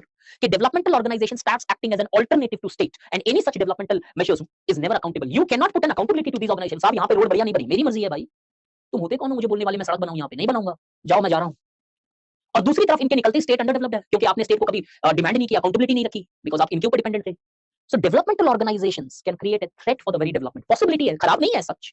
और जिसकी एक बहुत अच्छी सी एग्जांपल है 54 कंट्रीज के आसपास अफ्रीका कॉन्टिनेंट के अंदर है, अफ्रीकन कॉन्टिनेंट में, जिसमें 50 प्लस कंट्रीज के अंदर strongly Bill and Melinda Gates Foundation exist करती है, providing health, education, sanitation and hygiene measures. And इतना ज्यादा स्ट्रांग है इनके पास फाइनेंशियल पावर कि tomorrow there is a possibility that in these 50 countries it is the Bill Gates sitting in America in their respective California's office में भी can determine who would largely be elected here. और शायद वहां बैठ के मैं सब टिटुलर हेड्स को कंट्रोल कर सकता हूं। पॉसिबिलिटी हो या नहीं हो पता नहीं। तो developmental organization creates dependency. It may bring development but that development remains short. On the other hand, right-based organization creates permanent solutions for underdevelopment. As by building the awareness of rights among the people, they now develop their capacities to demand development rather than to become dependent for development. Is the point clear? अब ये demand करने लगेंगे जब rights लोगों के पास आने लगता है और ऑटोमेटिकली उस स्टेट या उस ऑर्गेनाइजेशन या उस विलेज के अंदर डेवलपमेंट होने लगता है, बिकॉज राइट इज इंपॉर्टेंट। तो एक यूपीएससी ने ऐसे दिया था 2015 में शायद, I think so, rather than giving doles, one should give hands. They give doles, they give you hands. Doles मतलब ये पैसा दे देते हैं, ये पैसा देते नहीं है लेकिन पैसा कमाने का तरीका सिखा देते हैं आपको। अब पैसा यहाँ पे जस्ट यूज किया मैंने। जब लोग अवेयर हो जाते हैं तो एक्सप्लॉइटेशन कम हो जाती है, अकाउंटेबिलिटी इंक्रीज हो जाती है, तो कहीं ना कहीं डेवलपमेंट भी इंक्रीज हो जाएगा। अगर डेवलपमेंट आया बिना राइट के अवेयरनेस के तो वो शॉर्ट साइटेड डेवलपमेंट होगा। Everybody clear? तो राइट बेस्ड भैया अगर ओवरऑल लॉन्ग टर्म देखो इससे बेहतर है, क्योंकि बेस किसी भी डेवलपमेंट का राइट्स होता है। द लास्ट वन इज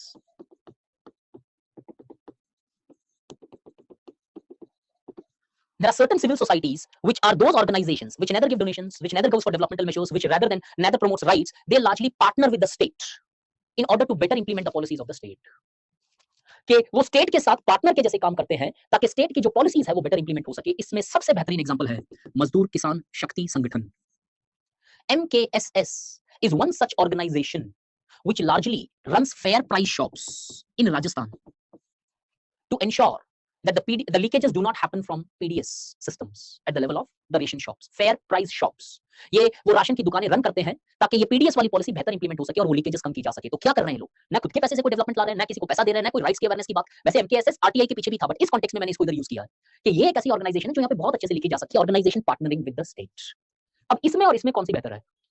अब क्योंकि मैंने ये बताया, ये बोल रहा हूं तो इसका एक नेगेटिव पॉइंट भी दिमाग में रखो। Right based organisations are certainly important for any democratic society, but however the right based organizations do not hesitate to use violence. ये हिचकिचाते नहीं है वायलेंस को भी यूज करने के लिए कि जिस भी सेक्टर में वो किसी के राइट्स प्रमोट कर रहे हैं, many times they largely may use violence here. तो इसका भी एक नेगेटिव है, इसका भी है, इसका भी है, इसका है क्या कुछ? तो सर क्या अल्टीमेटली ये सबसे बेस्ट है? नो, बेस्ट का पॉसिबिलिटी नहीं है। Good is always subjective. इस ऑर्गेनाइजेशन की प्रॉब्लम ये है that they truly act as a front desk office of government, and rather than bringing accountability of government, they largely becomes partner with government. तो technically ये civil society word को ही defeat कर देती है कि ये सरकार के साथ ही इतना मिलजुल जाती है कि कहीं सरकार की सेलिब्रेशन करने लगती है rather than also ensuring the accountability. इसमें भी ये प्रॉब्लम है। तो अब मुझे बताओ, discuss the role of civil society. What do you say? Role of civil society, अगर सिंपल सा क्वेश्चन आया तो क्या 4 रोल आपके सामने हैं? अब यूपीएससी ऐसा सीधा क्वेश्चन तो देगा नहीं। यूपीएससी ने क्या क्वेश्चन दिया previously?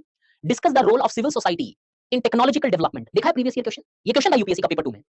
Role of civil society in technological development, ऐसा पूरा एग्जैक्टली नहीं आता बट एसेंस इज दिस।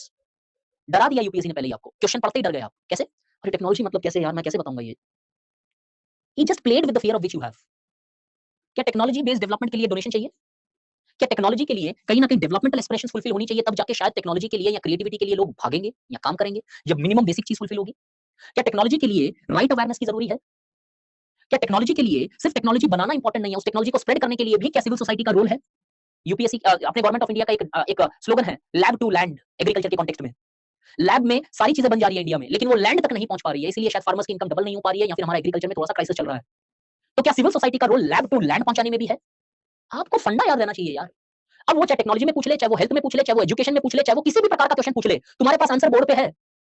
अब इसके अंदर मैं अगर 3-4 एग्जांपल ऐड कर दूंगा सिविल सोसाइटी की, पूरा आंसर बन गया। चाहे जिस भी कंटेक्स्ट से पूछ ले सिविल सोसाइटी वो कभी। Role in technology, role in internal security, role in farming, role in agriculture, role in climate change, role in this, role in that, role in this, role in that. This और that से नहीं डरना है, concept clear हो जाना चाहिए। Now is it possible that my students here can write this कि what is the role of civil society? civil society plays a proficient role not only in the governance mechanisms but in the entire developmental matrix of a particular state. The role of civil society can largely be seen. यहाँ पे फिर एक paragraph भी लिखो या एक point जैसा आप लिखते हो, your answer is certainly settled यार, बट दिक्कत है बच्चा उस टेक्नोलॉजी पे फोकस करने लगता है। टेक्नोलॉजी मतलब क्या? वो सीधा पेपर थी की टेक्नोलॉजी में घुसने लगता है। Is playing with your brains, start playing with the examiner, base clear करो, बिल्डअप अपने आप होती है चीजें विच यू हैव कैपेसिटी, क्योंकि इतना पढ़ रखे हो आप लोग यार। ओके, अब ये सारी चीजें तो है, एक और टर्म यूज किया जाता है एनजीओ। एनजीओ क्या है भाई? Non governmental organization, full form नहीं, होता क्या है एनजीओ, किसे बोलते हैं?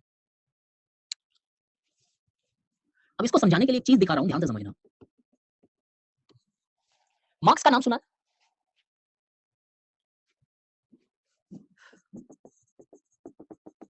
फैमिली का नाम सुना है? गाइस ब्रेक की आज मत पूछो यार, टाइम बहुत कम है। मार्क्सिज्म एक आइडिया है, कम्युनिज्म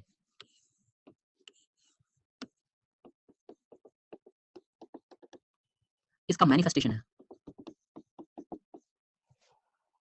फैमिली आपकी आइडिया है, फैमिली का मैनिफेस्टेशन, मेरे लिए मेरी फैमिली, आपके लिए आपकी फैमिली, आपकी ऐसे जो भी आप लोगों की फैमिली है, किसी की जॉइंट है, किसी की न्यूक्लियर है, किसी की XYZ, वो उसका मैनिफेस्टेशन होगा। तो फैमिली आइडिया जो है हम सब में नियर अबाउट कॉमन है, लेकिन उसका एग्जैक्ट मतलब जो विजिबल हो रहा है वो अपनी रेस्पेक्टिव फैमिलीज में दिखाई दे रहा है। वैसे मार्क्सिज्म एक आइडियोलॉजी है जिसकी विजिबिलिटी हमें दिखती है कम्युनिज्म के अंदर, इसके फॉर्म का अडॉप्टेशन है वो same. Civil society is an idea, the manifestation of which is in the forms of non-governmental organizations. अब एक चीज अच्छे से समझो, एक लाइन में बोलूं, non-governmental organizations are working arm of civil society. Organization तो बनाई, आइडियाज तो आई, उसका मैन्युफैक्चर फॉर्म ऑफ ऑर्गेनाइजेशन होना चाहिए ना कि कैसे रन करेंगे। This is non governmental organization, therefore NGO is a working arm of civil society. के काम करने के लिए जो तरीका अपनाया जाता है वो होता है नॉन गवर्नमेंटल ऑर्गेनाइजेशन। तो remember this, pressure group is a political term, civil society is an organization, NGO is largely a legal terminology adapted to or referred to those civil societies which are registered. जो civil society registered हो जाए उसे NGO बोला जाता है। Is the point clear? non-governmental organizations, those organizations which are registered in, और ये NGO India में यूज किया जाता है word, because we have created a legal terminology, just like ये ट्राइब मान लो, ये शेड्यूल ट्राइब मान लो, अगर वैसे दिमाग में फिट रखना है, all scheduled tribes are tribes, but all tribes are not scheduled tribes। समझ में आया? हर ट्राइब शेड्यूल ट्राइब नहीं होता है, क्योंकि हर सिविल सोसाइटी रजिस्टर्ड हो जरूरी नहीं है। अब क्या एक organization, NGO, civil society, pressure group, तीन हो सकती है क्या?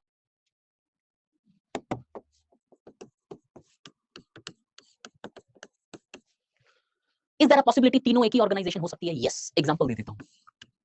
बचपन बचाओ आंदोलन, कैलाश सत्यार्थी का नाम सुना है? इंडिया के नोबेल लॉरेट हैं कैलाश सत्यार्थी, जिनकी ऑर्गेनाइजेशन का नाम है बचपन बचाओ आंदोलन, जो एक रजिस्टर्ड एनजीओ भी है, डेवलपमेंटल ऑर्गेनाइजेशन भी है, राइट बेस्ड भी बोल सकते हो, और प्रेशर ग्रुप भी है, that it pressurises the government in order to frame appropriate policies for the children. तो can you now clearly demarcate all the three? No, not possible.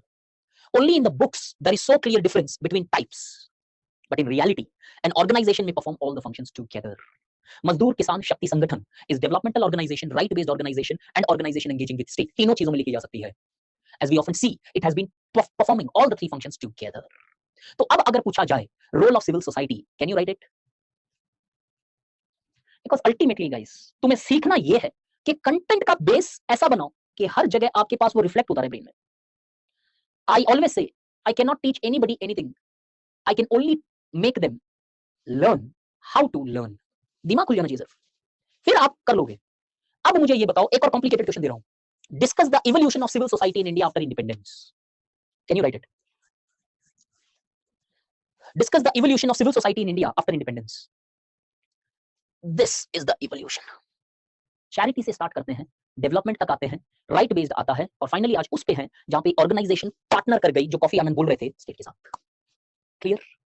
Organization engaging with the states are those organizations which participates with the government in order to implement its policies, framing the policies, evaluating the policies। चाहे वो social audit का ही example ले लो, यहाँ पे ये जरूरी नहीं है इंप्लीमेंट ही करना हो, एक एग्जांपल मैंने सिर्फ इंप्लीमेंटेशन का दिया, ये इवैल्यूएशन के लिए भी हो सकता है, साथ उसके मॉनिटरिंग के लिए भी हो सकता है, या इंप्लीमेंटेशन के लिए भी हो सकता है। किसी भी प्रकार का एक पार्टनर होना चाहिए स्टेट के दायित्व के साथ में। Clear? This was the natures and the types of civil societies, जहां पे अगर सिर्फ ये 4 पॉइंट टाइप्स याद रह गए, आपका किसी भी क्वेश्चन के ऊपर पकड़ रहेगा। अब आता हूं प्योर सिलेबस के टॉपिक पे। मैं रोल ऑफ वॉलंटरी ऑर्गेनाइजेशन में जो पॉइंट बोलूं वो चाहे प्रेशर ग्रुप के लिए आए यूज करना, सिविल सोसाइटी के लिए यूज करना, एनजीओ के लिए यूज करना, बिकॉज़ तीनों के तीनों वॉलंटरी ऑर्गेनाइजेशन का पार्ट है। ठीक है, तो मैं सिर्फ वीओ इसलिए लिख रहा हूं कि आप तीनों जगह यूज कर सकते हो, बस वो नाम वो लिखना जो क्वेश्चन में आया वो। What according to you is the role of voluntary organizations in the development? अब एटलीस्ट पहला ये चीज तो क्लियर हो गया, रोल डिपेंड करता है किस टाइप का सिविल सोसाइटी है या प्रेशर ग्रुप है या फिर एनजीओ है। टाइप है उसके हिसाब से रोल है। तो पहले पॉजिटिव्स डिस्कस करते हैं, फिर नेगेटिव्स डिस्कस करेंगे, then I give you the examples, और may be together I give you the examples. Does the voluntary organisation help in bringing development? हाँ, गुड गवर्नेंस के सारे पॉइंट लिख सकते हो, मैं एक पॉइंट पहले लिख दे रहा हूं। गुड गवर्नेंस के हर पॉइंट लिख देना, transparency, accountability, consensus, participation, every equity, efficiency, सब लिखना हो। मैं इस अब और दूसरे पॉइंट डिस्कस कर रहा हूं। Yes, it brings development, but ये लिखना नहीं है आपको। आपको क्या लिखना है? डेवलपमेंट तो भाई स्टेट भी लाता है, डेवलपमेंट तो प्राइवेट ऑर्गेनाइजेशंस भी लाती है, बट सिविल सोसाइटी जो डेवलपमेंट लाता है वो इंक्लूसिव होता है। The primary role of civil society as far as the development is concerned is that it not only brings development but it ensures development with social justice, which in turn is often called as inclusive development. Not only it brings inclusive development, the civil societies in India have gone beyond inclusive development by ensuring, मेरा favourite line है, सबका साथ इन सबका विकास। सबका विकास inclusive development होता है, लेकिन आज इंडिया इंक्लूसिव डेवलपमेंट से ज्यादा ब्रॉडर डेवलपमेंट फोकस कर रहा है, that this inclusive development should not only largely develop all but this development of all should come from the support of all. ये लिख सकते हो अब गाइस, बहुत अच्छा सा पॉइंट होगा ये, बिकॉज़ सबका साथ सबका विकास is more than inclusive development. Because inclusive development सिर्फ ये है, सबका साथ से इंक्लूसिव डेवलपमेंट आना is a much higher achievement and that can technically only be possible because of civil society. बिना सिविल सोसाइटी के सबका विकास हो जाए शायद, सबका साथ कभी नहीं हो पाएगा उस विकास में। Second, beside bringing development, do you think civil society also helps in building or raising bargaining power of the people and community at large? क्या bargaining power भी लोगों का बढ़ता है? बताओ जल्दी से, कौन सी सिविल सोसाइटी यूज करोगे इधर? Right based organizations. They are those organizations which also have strongly propagated and promoted the rights of vulnerable sections such as Seva, self-employed women association such as Gunj,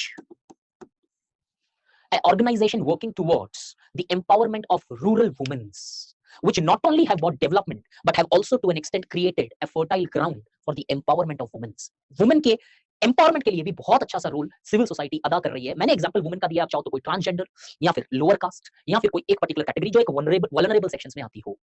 Not only the development and the social justice is ensured by the above factors, the civil society have also helped in ensuring reducing regional disparities. Can I say that? कि civil societies जो organisations है वो कहीं ना कहीं regional disparities को भी कम करती है। एग्जांपल, कैसे रीजनल डिस्पैरिटीज को कम करती है? Developmental organizations have reached to those corners of the state and society which many times have not yet been reached by the government. कई बार कुछ ऐसे ग्रास रूट लेवल तक सिविल सोसाइटी पहुंच जाती है जहां पे सरकार उतनी इफेक्टिवली एफिशिएंटली नहीं पहुंच पा रही है। Hence, those places which were largely becoming the victims of development today have developed their own respective models of development. ये लाइन याद रखना, जो वो एरियाज पहले डेवलपमेंट के शिकार हो रहे थे, आज उनके खुद के मॉडल्स ऑफ डेवलपमेंट हो चुके हैं, which is made possible because of the strong participation of the developmental based NGOs and civil societies. For example, Digital Empowerment Foundation, DE Foundation मतलब Digital Empowerment Foundation, have helped in enhancing the access towards online education. करता क्या ये foundation? ध्यान से सुनना। इस foundation ने लोगों से मोबाइल फोन्स कलेक्ट किए, एक्स्ट्रा मोबाइल फोन जिनके पास है, और इनको गरीब बच्चों में बांटे ताकि वो ऑनलाइन मोड या शिक्षा का एक्सेस कर सके। सरकार हर वक्त नहीं पहुंच पाती है चीजों तक, और इन सर्कमस्टेंसेस में ऐसी सिविल सोसाइटीज वहां तक पहुंचती है जहां पे डेवलपमेंट की जरूरत ही नहीं, बट कहीं ना कहीं एक इंपॉर्टेंट क्रिटिकल रिक्वायरमेंट भी है। Everybody clear with this? Okay. Coupled with this, the civil societies have also helped in the policy formulation, implementation, and monitoring, making the government policies much more efficient and effective. कि civil society ने policy formulation में भी बहुत strong contribution रखा India में to ensure this development which we are envisaging, indicating कि policy formation में भी सिविल सोसाइटी काम कर रही है। एग्जांपल लिखना, India against corruption, helped in formulation of Jan Lokpal Bill. MKSS is implementing the fair price shop in Rajasthan. Civil societies are participating in social audit, making government much more visible in the society. These are some of the examples which shows. You don't worry guys, Amitesh, आज मैंने forward कर दिए हैं सारे notes. I think they will upload it today itself. मैंने सारे notes upload कर दिए थे. I was stuck in so many things from past 15 to 20 days because of the MRP program which we have. Often the time went on travel. Today you would get the notes. I have forwarded it. All the current, all the governance notes as such. ठीक है? इस तरीके से answer लिखना guys, please एक request है मेरी. ऐसे नहीं हो ये करता है वो करता है वो करता है, हर जगह एलॉबरेशन होनी चाहिए. Prove your point which you make. I am not sure when I am going to interact with you next, but at least in my 6 to 7 days classes you would have learned. मैंने जो जो point आपको बोले सबको proof किया पहले. तो just story लिखना, ये करेगा ये करेगा ये करेगा, काम नहीं आएगा यार. FIM का फुल फॉर्म क्या होगा? अरे policy formulation, sorry policy implementation, policy monitoring या इवैल्यूएशन, जैसे लिखना चाहो. फॉर्मुलेशन में मैंने इंडिया अगेंस्ट करप्शन का एग्जांपल दिया लोकपाल बिल के कॉन्टेक्स्ट में. इंप्लीमेंटेशन के अंदर मैंने ऑलरेडी आपको मजदूर किसान शक्ति संगठन का एग्जांपल दिया FPS के अंदर, फेयर प्राइस शॉप. और मॉनिटरिंग के इवैल्यूएशन के अंदर सिविल सोसाइटी जो सोशल ऑडिट पे प्रैक्टिस करती है, जो ऑलरेडी हम देख चुके हैं. This is the role. But ये रोल यहां खत्म मत करना, एक और ब्रॉडर रोल बता रहा हूं, ध्यान से सुनना. It is often said in the among the intellectual spheres, the quality of democracy of any society can be measured by the quality of civil societies present in them. समझ में आया? किसी भी डेमोक्रेसी की नब्ज कैसी चल रही है पता चल सकता है उसकी सिविल सोसाइटीज को देख के. अगर सिविल सोसाइटी एसोसिएशनल है, राइट बेस्ड है, डेवलपमेंटल है, तो उस समाज की डेमोक्रेसी हमेशा सब्सटेंटिव होती है.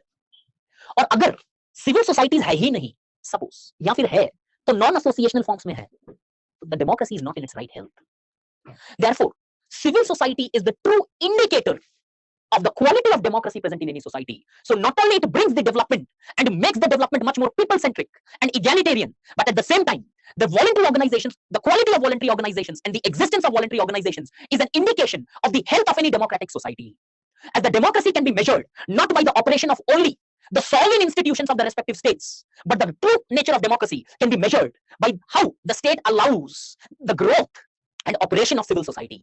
If the civil society is targeted, butchered, not allowed to grow, then in such circumstances the democratic health is in danger. And on the other hand, if civil society is vocal, then the democracy is substantive, not just theoretical. तो इसके लिए मैं एक point बता दे रहा हूं, इतना जो बोला मैंने थोड़ा फास्ट हो गया. किसी भी समाज की डेमोक्रेसी के लिए दो चीजें जरूरी है. अकाउंटेबिलिटी होनी चाहिए, जो मैंने पहले भी इसी टाइप का डायग्राम दिया था, पीपल पार्टिसिपेशन होना चाहिए. Civil society voluntary organization accountability भी इंश्योर करता है, पीपल पार्टिसिपेशन भी इंश्योर करता है. तो कल अगर अब आपको कोई क्वेश्चन आए, discuss the relationship between civil society and democracy, can you do it? Democracy और सिविल सोसाइटी के बीच की रिलेशनशिप, कि डेमोक्रेसी को अगर ट्रूली ऑब्जर्व अच्छे से ऑपरेट करना है तो बिना सिविल सोसाइटी के संभव ही नहीं है. क्यों? क्योंकि सिविल सोसाइटी एक जरिया है जो दोनों प्री रिक्विजिट को फुलफिल करता है डेमोक्रेसी के. This is the point. But is democracy required for civil society? हमने ये तो देख लिया, not optimum without civil society. But can civil society exist without democracy? PP is full people's participation. क्या डेमोक्रेसी एग्जिस्ट कर सकती है दोस्तों बिना democracy, sorry civil society exist कर सकती है बिना डेमोक्रेसी के? संभव ही नहीं है. चाइना में है सिविल सोसाइटी? मैंने नहीं सुना. नॉर्थ कोरिया शायद ही हो. क्यों? Not only democracy requires civil society for its operation, civil society equally requires democracy for its existence. ये लाइन डबल लाइन से लिख के रख लेना, डबल अंडरलाइन से. डेमोक्रेसी के बगैर सिविल सोसाइटी एग्जिस्ट नहीं करेगी, और सिविल सोसाइटी के बगैर डेमोक्रेसी एग्जिस्ट तो कर सकती है लेकिन सफिशिएंटली ऑपरेट नहीं कर पाएगी. तो दोनों में इतनी इंटरट्वाइंड रिलेशनशिप है that you would have to largely be very careful when you write an answer. It's very easy if you just have the right structure under you. But problem क्या है कि भाई सब अच्छी नहीं है सिविल सोसाइटी में हर चीज. Just like the voluntary, civil society certainly good for democracy, but many times there are certain forms जो अब आपको अच्छे से पता है. If in those forms the voluntary organizations exist, there is a possibility that the development may be hampered because of these existence. The character of civil societies in India was very well highlighted by, मैं just लिख रहा हूं, आप मत use करना, रामचंद्र गुहा. वैसे चाहो तो कर भी सकते हो क्योंकि इनकी एक किताब है इंडिया आफ्टर गांधी, जो आप पोस्ट इंडिपेंडेंस के लिए पढ़ते भी हो कई बार. तो अब चाहो तो एक ऐसे स्कॉलर हैं जो किसी एक सब्जेक्ट से नहीं कनेक्ट किए जाते, मल्टीपल सब्जेक्ट से कनेक्ट किया जाता है. इन्होंने इंडिया के सिविल सोसाइटीज के बहुत अच्छे से कैरेक्टरिस्टिक्स बताए. इन्होंने ये डिबेट देखा, इन्होंने कंपेयर किया कि वेस्ट में वॉलंटरी ऑर्गेनाइजेशन कैसे काम कर रही है और इंडिया में कैसे काम कर रही है, और ये बताया कि कैसे वेस्ट के अंदर जो है बहुत एम्पावर्ड है वॉलंटरी ऑर्गेनाइजेशन. क्यों? Because of huge participation of the people there. लेकिन इंडिया के अंदर वॉलंटरी ऑर्गेनाइजेशन उस लेवल तक नहीं काम कर पाया. क्यों? क्योंकि हमारी बड़ी कम पार्टिसिपेशन है वॉलंटरी ऑर्गेनाइजेशन. एक sort of elite domination है voluntary organization में. The participations of people exist, but not at the level which it is required, or not at the level in which in the West where it operates. Therefore, because of low participation of people, often the negative forms of civil societies have dominated in the Indian society, and these forms of civil society have hampered development to a greater extent. Some of the problems या characteristics of voluntary organization India में देखें तो politicization. Indian civil societies often have taken stands and have largely attached themselves with various political ideologies. ये हमारी जो organisations है voluntary, चाहे वो प्रेशर ग्रुप्स हो, चाहे वो सिविल सोसाइटीज हो, इन्होंने कई बार पॉलिटिकल अटैचमेंट्स कर लिए हैं. They have started attaching their ideologies और their upbringing to a particular political parties. And when anything gets politicised, many times the protest becomes important, not the issue becomes important. ध्यान रखना हमेशा, जब भी किसी चीज का पॉलिटिसाइजेशन हो जाता है तो वो इशू हट जाता है और वो प्रोटेस्ट महज एक just for the sake of protest करने लगते हैं लोग. And in India, the politicization of civil societies are strongly seen. The pressure groups of politicization of pressure groups are strongly, profoundly present. Second, corporatization of civil society. Not only the civil societies or NGOs or pressure groups have attached themselves to political parties, but many of such organizations have largely started representing interest of certain corporate groups. वो कुछ corporate groups के लिए lobby करने लग जाते हैं अब और उनके interest को promote करने लगते हैं. एक मूवी आई थी बहुत टाइम पहले, बट कभी अगर टाइम मिले और एक अच्छी मूवी देखनी है लाइफ में तो कॉर्पोरेट करके एक मूवी है. In that they have shown the role of civil society. This is a movie, a war between, a trade war between, a marketing war between, sale war between PepsiCo and Coca Cola. वो नाम अलग अलग रखे हैं लेकिन इन दोनों का war दिखाया है. कैसे ये दोनों कंपनीज बहुत सारे सिविल सोसाइटीज को फंडिंग करती है ताकि दूसरी कंपनी कॉम्पिटिटर को नेगेटिवली दिखाया जा सके.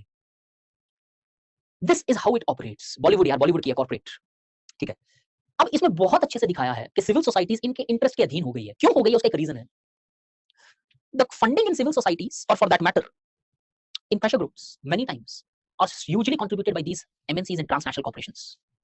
And as a result, since they are funded by these organizations, they many times by choice or by force are forcefully pressurized to represent their interest. इसका सबसे बेहतरीन एग्जांपल आज के टाइम पे दिखेगा in the context of genetically modified crops. लोग बोलते हैं ना साइंस है, साइंस है, साइंस है, साइंस है. ये तो साइंस ही है. फिर क्यों कुछ इसके अगेंस्ट खड़े हैं, क्यों कुछ इसके साथ में खड़े हैं. अगर साइंस है तो यहाँ इसके पुख्ता पॉजिटिव्स और नेगेटिव्स दोनों दिखेंगे ही दिखेंगे. या फिर ये मान लिया जाए कि आज साइंस भी वैल्यू लोडेड है. कुछ साइंटिस्ट बोलते हैं बहुत बढ़िया है, कुछ बोलते हैं बहुत खराब है. How is that possible? And by chance if that is possible, then they should agree on the positives and they should agree on the negatives. Why there is a rift? नहीं ये खराब ही है, नहीं ये पॉजिटिव ही है. Clearly indicating that the corporatization of civil society in India has many times hampered or made them the representative of private interest rather than representing the developmental aspirations of the people within the country. These are some of the strongest or coupled with these issues, there are certain issues of regulation in India. मेरे पास एक fact है, 90% have not filed IT returns in India. 90% NGO ने IT return तक file नहीं किया है. और इसके कारण कई बार आप देखते हो these civil societies have are against the development. Transparency International, Transparency था या Amnesty International, I think I'm a bit confused in these two. Gujarat के अंदर एक ऑफिस थी, इस पर्टिकुलर ऑर्गेनाइजेशन को इंडिया से बैन कर दिया गया था इस लिहाज से कि इनकी जो फंडिंग है उसका मिसयूज हो रहा है. ये एंटी डेवलपमेंटल एक्टिविटीज इंडिया में प्रमोट कर रहे हैं और सरकार के डेवलपमेंट के वर्क के अंदर they are largely putting a hurdle. बहुत सारी इंटरनेशनल कंट्रीज है जो फंड करती है आपको कि नहीं ये मत होने देना, ये न्यूक्लियर प्लांट मत लाने देना, ये फ्रांस से ले रहे हैं, इसको अपोज करो, हमसे लेना चाहिए. So we also see that the very third sector which largely came to enhance the spirit of democracy today themselves does not have internal democracy and transparency which it wants to bring.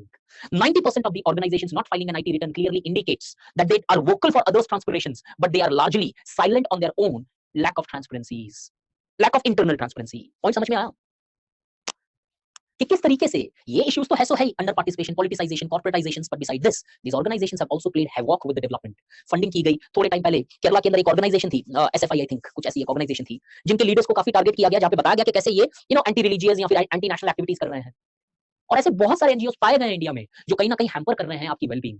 And that is something which cannot be acceptable from the internal security perspective or maybe from the perspective of larger development. So please make sure. और एक example दे रहा हूं, ministry of home affairs ने 6 NGO को suspend किया था for promoting religious convergence. 6 NGOs, ये fact है 2019 का.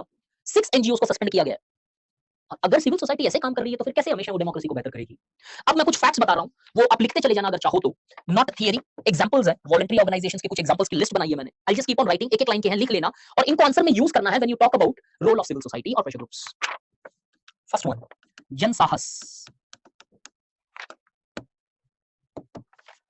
मध्य प्रदेश का है. क्या करता है? फूड सपोर्ट प्रोवाइड करता है. गाइस इसमें एक्सप्लेनेशन के लिए नहीं है, एक लिख लेना, नहीं तो लास्ट में स्क्रीनशॉट ले लेना. खालसा एड, कोविड के टाइम पे ऑक्सीजन सपोर्ट प्रोवाइड कर रहे थे ये लोग। स्वस्थ फाउंडेशन,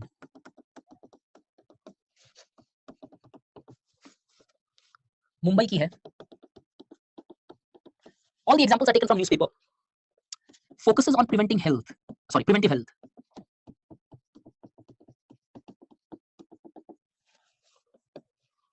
स्फूर्ति फाउंडेशन तेलंगाना का है। Provides vitamin D tablets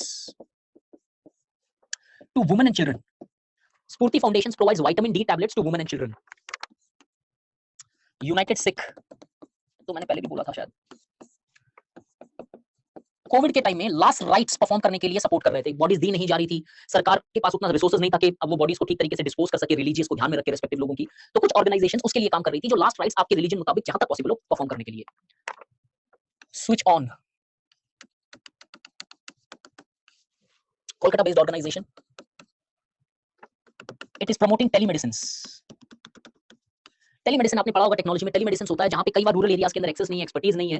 तो यहाँ पे क्या करते हैं कि जो एक्सपर्ट डॉक्टर्स होते हैं वेल रिनाउंड हॉस्पिटल से, वो लोकल सर्जन्स को गाइड करते हैं एक कॉम्प्लिकेटेड सर्जरी परफॉर्म करने की अपनी ही जगह पे।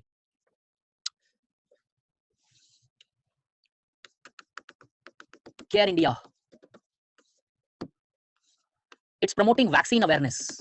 गाइस ये सारे एग्जांपल काम आएंगे आंसर के अंदर जस्टिफिकेशन देने में।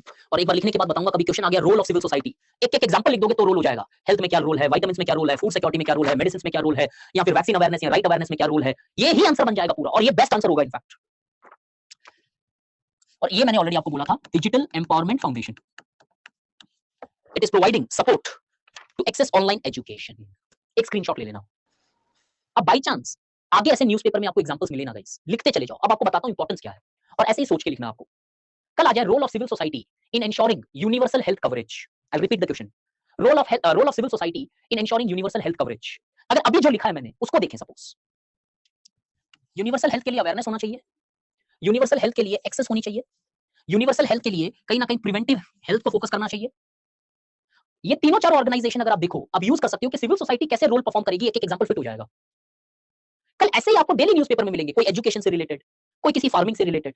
आप वो लिखते चले जाओ यार, 2 पेज ही तो लगेंगे, साइड में लिखते जाओ, क्योंकि हमेशा याद नहीं रहेंगे। तुरंत आया वो एक पेज पूरी एग्जांपल से बना लो, और जैसा जो एग्जांपल है उसके अकॉर्डिंगली क्वेश्चन के अकॉर्डिंगली फिट करो आप, and that will give you a better marks, novelty रहेगी कंटेंट में। So this was the developmental process. अब इसके अंदर एक लास्ट पार्ट बचता है जो मैंने अभी तक डिस्कस नहीं किया है, वो है self help groups. Self help groups होता क्या है? Self help groups are informal organizations where people belonging to similar social background come together in order to start a collective venture by collecting resources commonly or through a bank. I'll repeat, self-help group is an informal organization where people comes together. An informal organization, people belonging to similar social background, ये important है। एक similar social background, अब social का मतलब कोई जात पात धर्म से नहीं है, सोशल मतलब एक same level of economic development के लेवल पे है वो।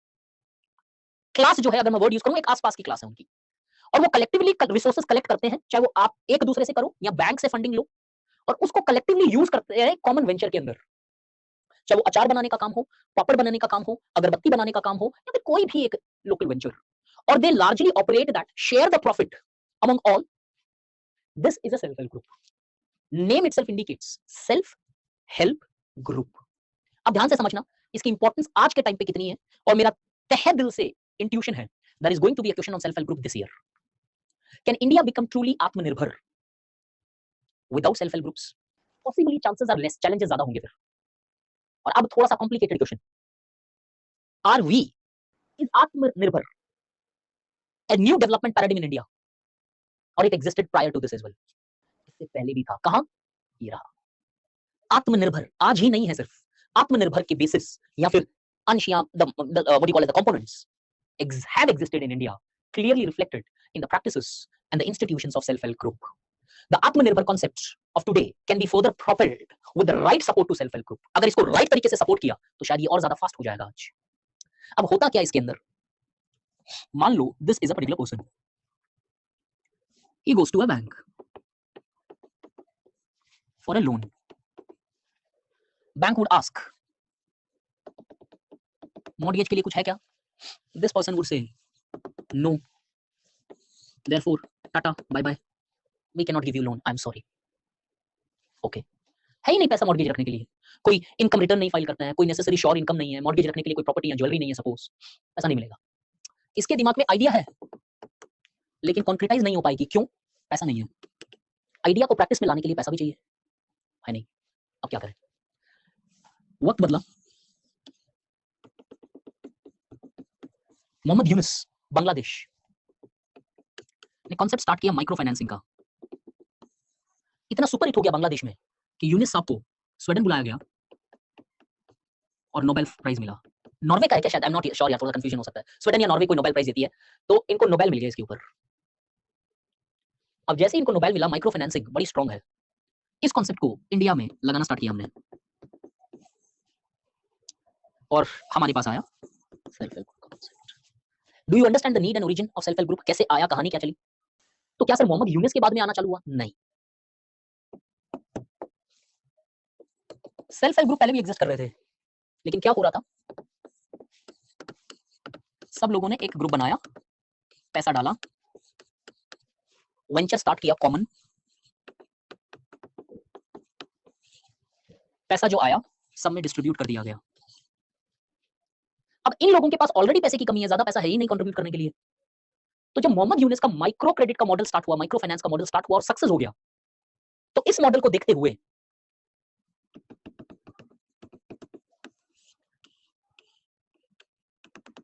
नबार्ड ऑब्जर्व कर रही थी ये मॉडल। नबार्ड ने ऑब्जर्व किया कि यार ये तो बढ़िया है, तो नबार्ड बैंक के पास जाती है।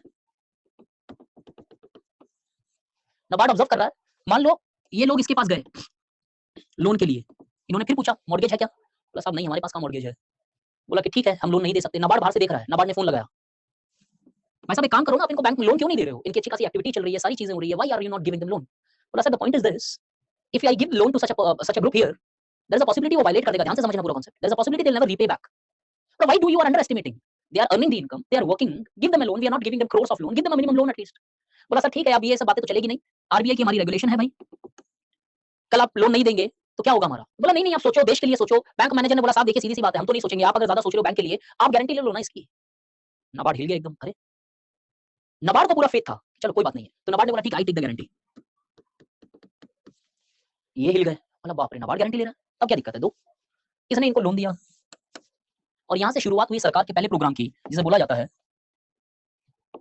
Self help group and bank linkage programme.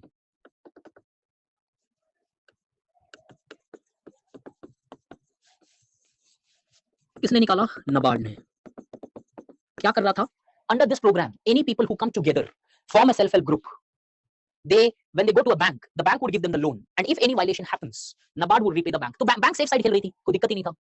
और ये प्रोग्राम जैसे स्टार्ट हुआ, बहुत इंपैक्टेबल रिजल्ट आए। और फैक्ट ये है 2% as per NABARD, 2% loans became non performing asset. सिर्फ 2% लोन जो है बैड रिटर्न किए, 98% लोन्स का रीपेमेंट हो गया, and that's a huge repayment. क्यों huge? Those loans which carried high probability of being violated, क्योंकि इनके पास पैसा था ही नहीं, बिना मॉर्गेज के दिया गया लोन, 98% रिकवरी हुई है एज पर नबार्ड रिपोर्ट।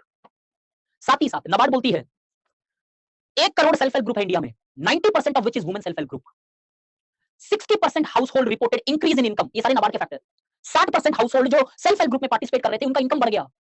और इस इनकम बढ़ते चलते में नबार्ड बोलता है 42% हाउसहोल्ड जो इसमें पार्टिसिपेट कर रहे थे, वो बीपीएल से बाहर आ गए। 42% household who participated in self help groups, they came out of poverty. तो आज के बाद में पेपर 2 में सोशल जस्टिस के अंदर जब पॉवर्टी आएगी, तो एक सॉल्यूशन पॉवर्टी का कहां पे है? Self help group. Perfect. Paper 3 में भी आए तो भी लिखना, बट लिखना ये सारा नबार्ड बोल रहा है 42% of the household who participated in this came out of BPL से बाहर निकल गए। 60% of the household who participated in it reported increase in their income. Only 2% of loan turned bad, 98% repayment capacity रही है उन लोगों की जिन पे विश्वास तक नहीं था। अब जब ये इतना सक्सेसफुल होने लगा, आरबीआई भी बोली कि नहीं, we should also do something for the country. RBI now starts priority sector lending. बोला कि सेल्फ हेल्प ग्रुप को पीएसएल के नीचे लेके आएंगे। अब बैंक के अंदर ऐसे ही ऑब्लिगेशन हो गई। पहले तो चलो नबार्ड दे रहा था गारंटी, पर धीरे धीरे आरबीआई भी इस मॉडल के ऊपर विश्वास जता रही है, and RBI largely bought this under priority sector lending. और प्रायोरिटी सेक्टर लेंडिंग आपको पता है कुछ बैंक के कुछ परसेंटेज जो लोन्स दिए जा रहे हैं, उसे प्रायोरिटी सेक्टर लेंडर जो सेक्टर्स है उनको लेंड करना पड़ेगा। 40% के आसपास जो परसेंटेज थी, अब शायद हो सकता है कुछ चेंज हुई है, ये लोन इन सेक्टर्स को देना चाहिए। उसके अंदर एग्रीकल्चर भी आता है, सबको बहुत सारी चीजें आती है, जिसमें एक अब आता है सेल्फ हेल्प ग्रुप। तो अब और ज्यादा स्ट्रांग हो गया ये सेल्फ हेल्प ग्रुप का capacity, because now the bank now are searching कि आ जाओ हमारे पास लोन ले लो, हमारे पास आ जाओ लोन ले लो। क्यों? ध्यान से समझो। एक तरफ बैंक को ये क्लियरली दिखाई देने लगा यार पोटेंशियल है इधर, पेमेंट तो वापस आ रहे हैं सब। दूसरी तरफ अब पीएसएल का नाम भी आ गया तो आरबीआई भी बैक हो गया कि देखो साहब आपने बोला इसलिए हम इस पीएसएल दे रहे हैं। तो अब इनको देना बैंक का पॉजिटिव बैंक के प्रोस्पेक्टस बेटर कर रहे थे बिकॉज़ रीपेमेंट कैपेसिटी ज्यादा हो रही थी यहां पे। तो अब लोगों ने bank started funding self help groups immensely. जब आरबीआई उतर गई सीन पे, नबार्ड उतर गई सीन पे, तो गवर्नमेंट ऑफ इंडिया को भी लगा कि नहीं यार हमें भी कुछ करना चाहिए अब इसके लिए। तो अब सरकार ने एक पॉलिसी निकाली जिसका नाम था स्वर्ण जयंती ग्राम स्वरोजगार योजना। स्वर्ण जयंती ग्राम स्वरोजगार योजना। इस योजना के तहत the government of India started providing support financial to those BPL youth, ध्यान से समझो, who forms a self help group। वो BPL youth, men or women, BPL youth, लेकिन those BPL youth who forms a self help group, government will provide them support। ये scheme आगे बढ़ी। अब सोचो सरकार बैक कर रही है, आरबीआई बैक कर रही है, नबार्ड बैक कर रही है। सक्सेस रेशियो इमेंसली इंप्रूव हो गया इसका। अब ये स्कीम आगे जाके बन गई नेशनल रूरल लाइवलीहुड मिशन, जहां तक मुझे आ रहा है सन 2000 के आसपास, जहां तक मुझे याद आ रहा कुछ। नेशनल रूरल लाइवलीहुड मिशन बनाइए और आगे जाके जब प्रेजेंट गवर्नमेंट आई तो इसे बना दिया गया Deendayal Upadhyaya national rural livelihood mission, और आज इसी नाम से जानी जाती है। बट एक कैच है इसके अंदर, क्या? जब ये स्कीम यहां तक पहुंची तो ये बीपीएल यूथ शिफ्ट होके हो गया वुमेन्स, मतलब ये हट गया और ये रह गया सिर्फ। That means women's forming self help group would get benefit under national rural livelihood mission BDU. अब अगर यूपीएससी पूछे what is the way forward to further enhance the capacities of self help group, पहला point क्या होगा? एक ऐसा scheme जो सबको बेनिफिट हो सकता है, सरकार ने सिर्फ और सिर्फ इसको वुमेन पे उतार दिया।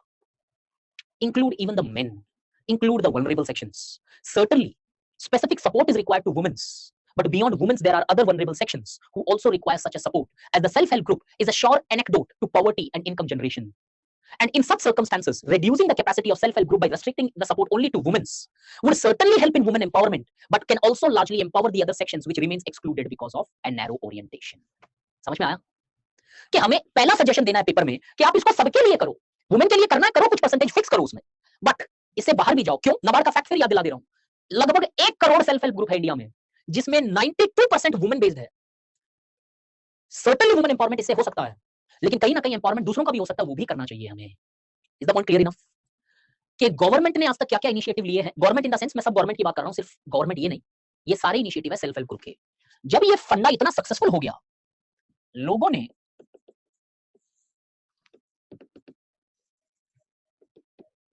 क्यूरियोसिटी दिखाई, ऐसा क्या है यार सेल्फ हेल्प ग्रुप में कि सक्सेसफुल इतना हो रहा है? न तो इन लोगों के पास पैसा है, न इनके पास इनकम सिक्योरिटी है, ऐसा कैसे है कि एनपीए नहीं आ रहा इसमें? People started studying self help group, और जो आर्टिकल, जो नोट्स मैंने भेजे उसमें एक आर्टिकल है योजना से निकाला हुआ, उसका पूरा का पूरा कॉपी उसमें डाला है मैंने, not just the notes of it. Study करी जाने लगी कि सेल्फ हेल्प ग्रुप सक्सेसफुल क्यों है। तो वो जो योजना का आर्टिकल था, वहां पे एक टर्म यूज किया गया था, Panchasutra, which self help group follows. 5 ऐसे principle which is responsible for the success of self help group। वो 5 प्रिंसिपल मैं रीड आउट कर रहा हूं, नोट्स लिखने की जरूरत नहीं है, you will get those in that।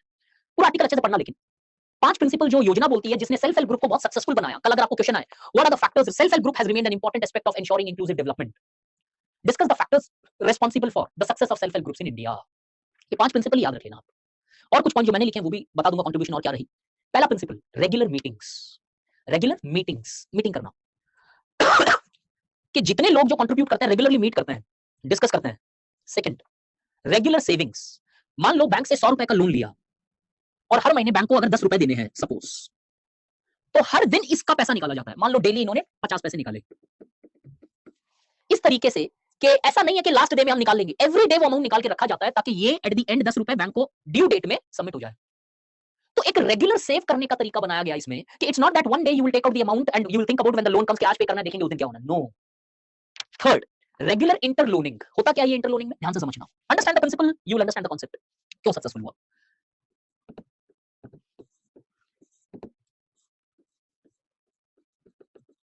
यह सेल्फ हेल्प ग्रुप एक, इसके 4 मेंबर है।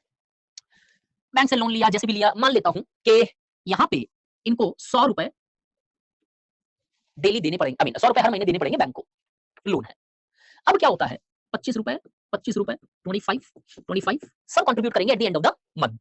बट सपोज, और ये eight the end of the month नहीं, हर दिन 10-10 5-5 रुपए सबसे कलेक्ट करके रखे जाते हैं, ऐसा नहीं कि एक साथ 25 रुपए, नहीं नहीं भाई, एवरी डे, ताकि लास्ट डे ऐसा नहीं हो कि यार पैसा नहीं है, वायलेशन नहीं होना चाहिए। और वायलेशन क्यों नहीं होना चाहिए, इतने क्यों एडमेंट होता है, I tell you that as well. अब सपोज मान लो एक महीना ऐसा गया कि इसका 25 आ गया, इसका 25 आ गया, इसका 25 आ गया, बट समहाउ और द अदर इसका 25 रुपए आ नहीं पाया। मान लो कोई मेडिकल इमरजेंसी आ गई, he is not even present, 25 rupees की शॉर्टेज हो गई। अब ये 25 रुपीस ये तीनों मिलके देंगे, सबसे पहले बैंक को निपटाएंगे कि भैया ये लो आपका 100 रुपए, और ये 25 रुपए जो ये तीनों ने लिए हैं, जब ये बंदा वापस आएगा तो इन 25 रुपए, ये 25 रुपए इन तीनों को देगा विद इंटरेस्ट। ये होता है इंटरलोनिंग। तो अब इस इंटरलोनिंग से क्या होता है कि बैंक को अपना पैसा पहुंच जाता है, and these people largely charge interest to this particular person in order to get back that 25 rupees. Suppose मान लो अगर किसी के दिमाग में ये चीज चल रही है कि सर ये बंदा पैसा ही नहीं दे तो क्या होगा, मैं नहीं दूंगा, जाओ। अब क्या होगा? अब आपको मैंने डेफिनेशन में एक चीज बोली थी, people coming from a similar social background. ये जो लोग होते हैं ना, एक ही लोकेलिटी में रहते हैं, एक ही कॉमन काम कर रहे हैं यहाँ पे, एटलीस्ट मान लो सेल्फ हेल्प ग्रुप। अब अगर ये पैसा देने से मुकर जाता है तो पूरी कम्युनिटी उसे सपोर्ट नहीं करेगी, they will stop cooperating with him और हर। और इसके चलते क्या होता है, इसके पास इतना पैसा नहीं है सफिशिएंट कि अपने आप को सस्टेन कर ले, इसको फ्रीक्वेंटली क्रेडिट पे चीजें खरीदनी पड़ेगी, काम करना पड़ेगा, इंश्योर कराना पड़ेगा, और कम्युनिटी का सपोर्ट चाहिए होगा इसको। And in such circumstances a social pressure is created here, और इसके सोशल प्रेशर के कारण ये तीनों को पैसा दे देता है। सबसे महत्वपूर्ण reason why self help group became successful is because the social pressure it builds up on the people to pay. पर सर ये इतने ज्यादा एडमिट क्यों बैंक को पहले दे दो पैसा, बिकॉज अगर ये वायलेट कर देते हैं एक भी ईएमआई बैंक का, आगे इनको कोई लोन नहीं मिलेगा,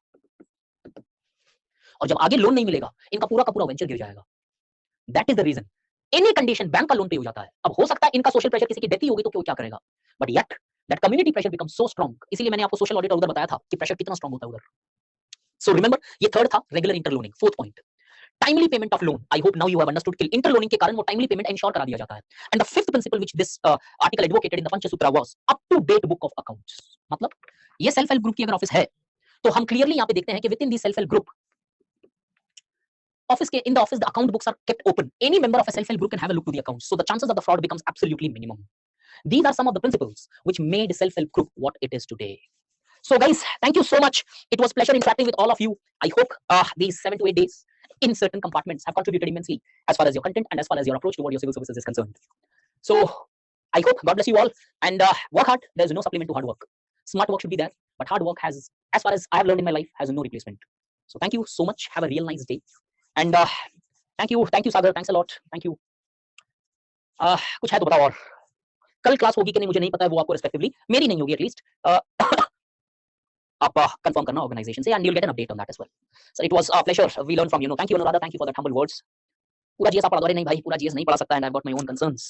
ये एक क्लास लेने के लिए सोचो 15 दिन और लग गए अननेसेसरी। ये कंटिन्यूटी पे होता तो शायद थोड़ा सा और ज्यादा बेटर रहती। Again KYC series, yes guys, मैंने आपको बोला था मैंने कॉन्सेप्ट्स पे एक सीरीज स्टार्ट की है, अगर आप देखना चाहो तो डू सी दैट अप। उसके अंदर काफी कॉन्सेप्ट्स है, you can largely refer those.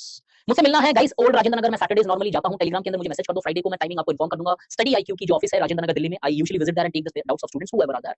So if there is anything let me know about that. Sir let's meet today. Aditi अभी तो नहीं, मेरी क्लास 1 बजे, 1 बजे साढ़े, और गाइस जूम सेशन है 4:30 बजे। अगर किसी को सोशियोलॉजी लेना है और मुझसे पढ़ने की, सोशियोलॉजी अगर पढ़ने की इच्छा है तो definitely you can join the Zoom session, and I will discuss how to approach sociology as such, specially the writing parts.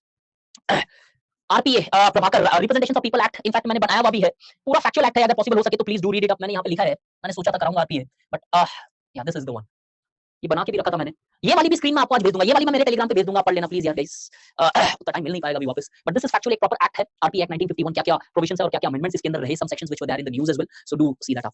Zoom session के लिए मैंने मेरे टेलीग्राम के अंदर एक लिंक भेजा हुआ है, you can directly join that and I will repost it. If screenshot नहीं गाइस, मैं ये पूरा भेज दूंगा आपको, don't worry, just in 5 minutes my Telegram channel के अंदर ये पूरा पीपीटी जिसके अंदर मैंने ये सारी चीजें लिखी हैं, इनफैक्ट यहीं पे काम आ जाएगा, करप्शन सारी चीजें जो है, सब लैटरल एंट्री, ये सारी की सारी अभी भेज दूंगा मैं।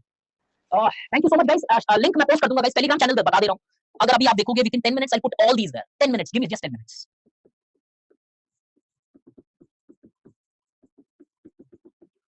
The name of the channel is Karam Yogi Divakar Botra. I'll put this there.